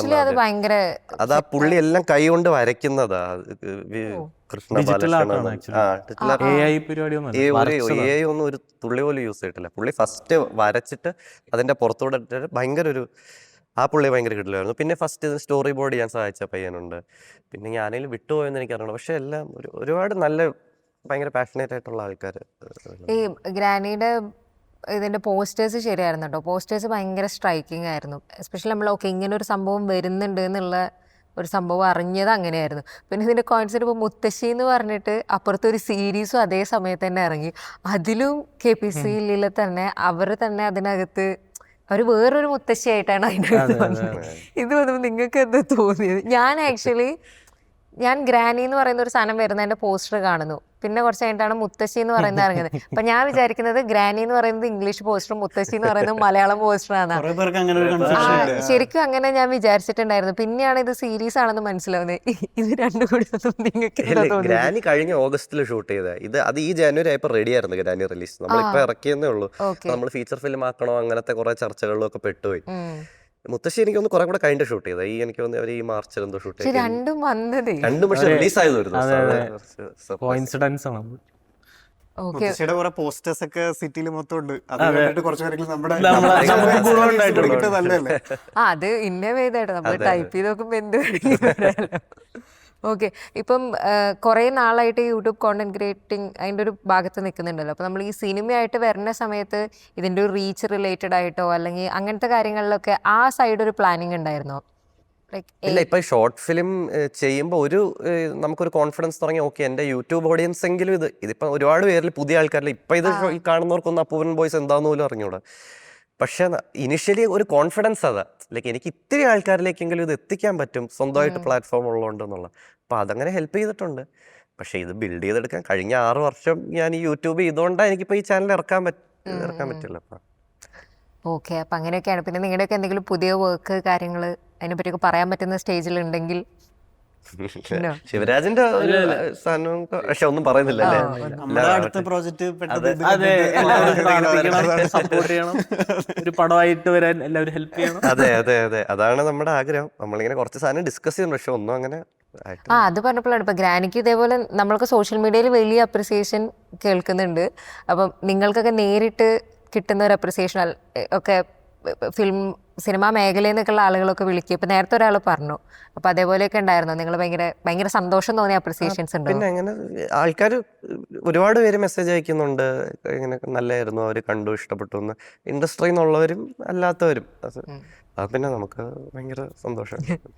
പിന്നെ ഏതെങ്കിലുമൊക്കെ അല്ലെങ്കിൽ നിങ്ങൾ വിചാരിച്ചതിനേക്കാൾ കൂടുതൽ ആൾക്കാർ അർത്ഥം കണ്ടെത്തുന്ന അങ്ങനത്തെ ചില എഴുത്തുകളൊക്കെ വരുമല്ലോ. ഇപ്പൊ ഗ്രാനിക്ക് ഇങ്ങനത്തെ തലങ്ങളുണ്ട് എന്നൊക്കെ പറഞ്ഞിട്ട് അങ്ങനെയൊക്കെ ഉള്ളത് കണ്ടിരുന്നോ? ഞാൻ കണ്ടു അങ്ങനെ എക്സ്പ്ലെയിൻ ചെയ്തിട്ട്. അതിൽ പുള്ളി പറഞ്ഞൊരു 90% കാര്യങ്ങളും കറക്റ്റ് തന്നെയായിരുന്നു. Okay okay. പിന്നെ ഇടയ്ക്ക് എന്തോ എനിക്കൊന്നും നമ്മൾ വിചാരിക്കാത്ത എന്തോ 1-2 സാധനം കൂടെ പുള്ളി പറഞ്ഞു തോന്നുന്നു. ബ്രില്യൻസ്, അന്തരാമൻ ബ്രില്യൻസ്. അങ്ങനെ ഇരുന്നോട്ടെ. പക്ഷെ ഒട്ടുമിക്ക കാര്യങ്ങളും അത് പുള്ളി പറഞ്ഞ പോലെ തന്നെ. പിന്നെ ഒരു കാര്യം ചോദിക്കുന്നത്, ഇപ്പം ഇതിനകത്ത് പേടി എന്നുള്ളതാണല്ലോ ഇതിൻ്റെ ഒരു കോർ ഇമോഷൻ എന്ന് പറയുന്നത്. അത് വർക്ക് ചെയ്ത് ഭയങ്കര രസമായിട്ട് തോന്നി. അത് പേടി പിന്നീട് ആലോചിക്കുന്ന സമയത്ത് നമുക്ക് പേടി വന്നാലേ നമ്മൾ പിടിക്കുള്ളൂ, നമ്മൾ ചെയ്താൽ കൊണ്ടുപോകുള്ളൂ. അപ്പോൾ കുഞ്ഞായിരിക്കുമ്പോൾ നമുക്ക് പേടിയില്ല, അപ്പോൾ അതൊന്നും ചെയ്യാൻ പറ്റുന്നില്ല. അത് ഭയങ്കര നൈസ് തോട്ടായിരുന്നു. അത് ലൈക്ക് എവിടെന്നെങ്കിലും ഏതെങ്കിലും കഥകളിൽ നിന്നൊക്കെ കിട്ടിയതാണോ അല്ലെങ്കിൽ സോ എൻ്റെ അടുത്ത് ആൾക്കാർ പറഞ്ഞിട്ടുണ്ട് അതിന് ഏത് ഇറ്റുമായിട്ടൊക്കെ സിമിലാരിറ്റി ഉണ്ടെന്ന്. പക്ഷെ ഇറ്റ് ഞാൻ കണ്ടിട്ടില്ല. എനിക്ക് ആ ഐഡിയ വരുന്നത് പെന്നി വയസ്സിന്റെ എനിക്ക് ആ ഐഡിയ വരുന്നത് ബിക്കോസ് എന്തെങ്കിലും ഒരു റീസൺ വേണ്ടി. ഞാൻ പണ്ടോട്ടല്ലെങ്കിൽ ഈ പ്രേതത്തിന് എന്നെ പേടിപ്പിച്ചിട്ട് എന്ത് കിട്ടാനാണ്. അപ്പം പ്രേതത്തിന് പേടിക്കണ എന്തെങ്കിലും ഒരു ലോജിക്കൽ റീസൺ വേണം. എന്തിനാ പ്രേതം വന്ന് കൊല്ലുന്ന എനിക്ക് മനസ്സിലാവും. പ്രേതത്തിന് ഭയങ്കര ദേഷ്യമാണ്. ഈ പ്രേതം വന്ന് അറ്റത്ത് മൂലത്ത് ഒളിച്ചിരുന്ന് എന്റെ പാത്രം തട്ടിയിട്ടിട്ട് ഓടിപ്പോകുന്നു, ഇതെന്ത് പൊട്ട പ്രേതം. പ്രേതത്തിന് എന്തെങ്കിലും ഒരു ലൈക്ക് പ്രേതം അറ്റാക്ക് ചെയ്യുന്നത് വെരി റീസണബിൾ. എനിക്ക് മനസ്സിലാവും പ്രേതത്തിന് ദേഷ്യം. പ്രതികാരമുള്ള പ്രേതാണോ പറയുന്നത്? ഈ ദേഷ്യമുള്ള പ്രേതം നമ്മളെ ഹാം ചെയ്യുന്ന എനിക്ക് മനസ്സിലാവും. പക്ഷെ നമ്മളെ ചുമ്മാ ഈ ഒളിച്ചിരുന്ന് പേടിപ്പിക്കുന്ന എന്തിനാ? അപ്പൊ എനിക്ക് എന്തെങ്കിലും ഒരു റീസൺ വേണം ഈ റോണിയെ ഇങ്ങനെ ഈ ഗ്രാനി പേടിപ്പിച്ചോണ്ടേ ഇരിക്കുന്നതിന്. അപ്പൊ ഞാൻ വിചാരിച്ചു ഇതൊരു നല്ല റീസൺ ആണ്. പേടിച്ചാലേ ഈ ചെകുത്താൻ തിന്നാൻ പറ്റുമെന്നുണ്ടെങ്കിൽ ചെകുത്താൻ പേടിപ്പിച്ചല്ലേ പറ്റൂ. അതാണ് ഇതിലേക്ക് ഒരു നമ്പർ 1 റീസൺ ഇങ്ങനെ ഒരു സാധനം എഴുതി ചേർത്തതിന്റെ. പിന്നെ ആ കഥ പറയുന്ന സമയത്തും ഇയാളുടെ ഉള്ളിലാണല്ലോ, ഇയാളുടെ മുഖത്ത് ഇങ്ങനെ പേടി കൂടി കൂടി കൂടി വരുന്ന ഒരു സാധനം ഉണ്ടായിരുന്നു. ലൈക്ക് ആ കഥ പറച്ചിൽ അവിടെ വെക്കുന്നതും ഈ പേടി എന്നുള്ള എലമെന്റിന്റെ ചെകുത്താന്റെ തന്നെ ഒരു ട്രിക്കാണ് ആ സാധനം പറഞ്ഞു പേടിപ്പിക്കുന്നത്. അത് അങ്ങനെ തന്നെയാണ്. നമ്മളെ ഷൂട്ടിംഗ് തുടങ്ങുന്നതിന് മുമ്പ് നമുക്കൊരു സംശയം ഉണ്ടായിരുന്നു അവിടെ ഇനി വേറെ എന്തെങ്കിലും വിഷ്വൽസ് ഇങ്ങനെ ഡ്രോൺ എന്തെങ്കിലും അപ്പൊ പക്ഷെ നമ്മൾ തീരുമാനിച്ച ആദ്യം ലീലാമ്മ എങ്ങനെ പെർഫോം ചെയ്യുന്നു നോക്കാം, എന്നിട്ട് തീരുമാനിക്കാം. ചാടിക്കറി ഒന്നും പെർഫോം ചെയ്ത് കഴിയുമ്പോൾ നമ്മൾ ഇനിയിപ്പോ ഒന്നും ചെയ്യണ്ടായത്. വെരി സിമ്പിൾ, വളരെ നൈസായി ചെയ്തു എന്നുള്ളൊരു സാധനം. ഓക്കെ. അപ്പൊ ഈ പേടിയുടെ എലമെന്റ് ആയിരുന്നു ഭയങ്കര. ലൈക്ക് ഒരു ഹൊറർ പടത്തില് പല കാരണങ്ങൾ കൊണ്ട് പേടി ഉണ്ടാവുന്ന കണ്ടിട്ടുണ്ട്. പക്ഷെ ഗ്രാനിയില് പേടിക്ക് വേണ്ടി തന്നെ അതിൻ്റെ പല തലങ്ങൾ കാണിച്ചത് ഭയങ്കര നൈസായിട്ട് ഫീൽ ചെയ്തിരുന്നു. ഞാൻ ഇന്നലെ വിളിച്ചപ്പോൾ KBC മാമിനോട് പറഞ്ഞിരുന്നു നമുക്ക് ഇൻ്റർവ്യൂവിൻ്റെ ഇടയ്ക്കൊന്ന് ഞങ്ങൾ പറ്റുകയാണെങ്കിൽ വിളിക്കാമെന്ന്. ഒന്ന് വിളിച്ചു നോക്കട്ടെ. ആൾ എന്തെങ്കിലും തിരക്കിലാണെങ്കിൽ പറ്റില്ല എന്ന് പറഞ്ഞത്. കേൾക്കുന്നുണ്ടോ? ലീലാമ്മ, നമ്മളിവിടെ ചെറിയ ഇന്റർവ്യൂ പരിപാടിയായിട്ട് ശിവരാജുണ്ട്, പിന്നെ വിജയുണ്ട്. നടത്തിയാ മതി. ഹലോ ലീലാമ്മേ. പറഞ്ഞോളൂ. റോണിയാണേ. ഓ എനിക്കറിയാമേ. ഹലോ ലീലാമ്മ, വിജയ് ഇവിടെ ഉണ്ട്. ഹലോ, പറഞ്ഞോളൂ. സുഖമായിട്ടിരിക്കണോ? എല്ലാവരും ഭയങ്കര അഭിപ്രായമുള്ള പറയുന്നത്. ആ സന്തോഷം. ലീലാമ്മ മറ്റേ ഡയലോഗ് ഒന്ന് പറയോ? ഏത്? റോണി ഉറങ്ങിയില്ല അല്ലേ? റോണി ഉറങ്ങിയില്ല അല്ലേ?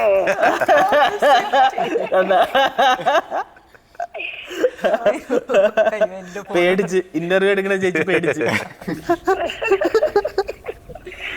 എല്ലാരും പറയുന്ന വിളിച്ചെന്ന് ഒത്തിരി പേര് വിളിച്ചുകൊണ്ടിരിക്കുന്നു. ആ സന്തോഷം.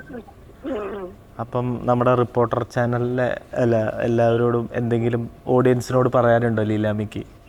എല്ലാം കൂടുതൽ പേര് കാണുക, നിങ്ങളുടെ അഭിപ്രായങ്ങൾ അറിയിപ്പിക്കുക. എന്നോട് മാത്രമല്ല, ഡയറക്ടറോടും എന്നോട് കൂടെ അഭിനയിച്ച ശിവയോടും കൂടിയിട്ട് പറയുക. അവരുടെയൊക്കെ അഭിപ്രായങ്ങൾ അറിയാൻ ഞങ്ങൾ എന്നെ 3 പേരും കാത്തിരിക്കുകയാണ്.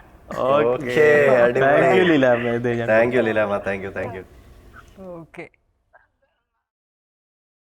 ഗ്രാനിയെ പറ്റി നമുക്ക് അത്രയൊക്കെയാണ് സംസാരിക്കാനുള്ളത്. അപ്പോൾ നിങ്ങൾക്ക് എന്തെങ്കിലുമൊക്കെ സംശയങ്ങളൊക്കെ ഉണ്ടെങ്കിൽ ഈ വീഡിയോൻ്റെ താഴെ വന്ന് ചോദിച്ചാൽ ഇവരെല്ലാവരും പിന്നെ യൂട്യൂബിൽ നല്ല ആളുകളായതുകൊണ്ട് അതൊക്കെ കാണുന്നുണ്ടായിരിക്കും. അപ്പോൾ ഒരുപാട് സന്തോഷം, നല്ലൊരു വർക്കായിട്ട്. അപ്പം നിങ്ങളുടെ എല്ലാവരുടെയും ഇനി നല്ല സിനിമകൾ, കൂടുതൽ ഷോർട്ട് ഫിലിംസ് അതൊക്കെ കാണാൻ ആഗ്രഹിക്കുന്നു. Okay, thank you. Thank you.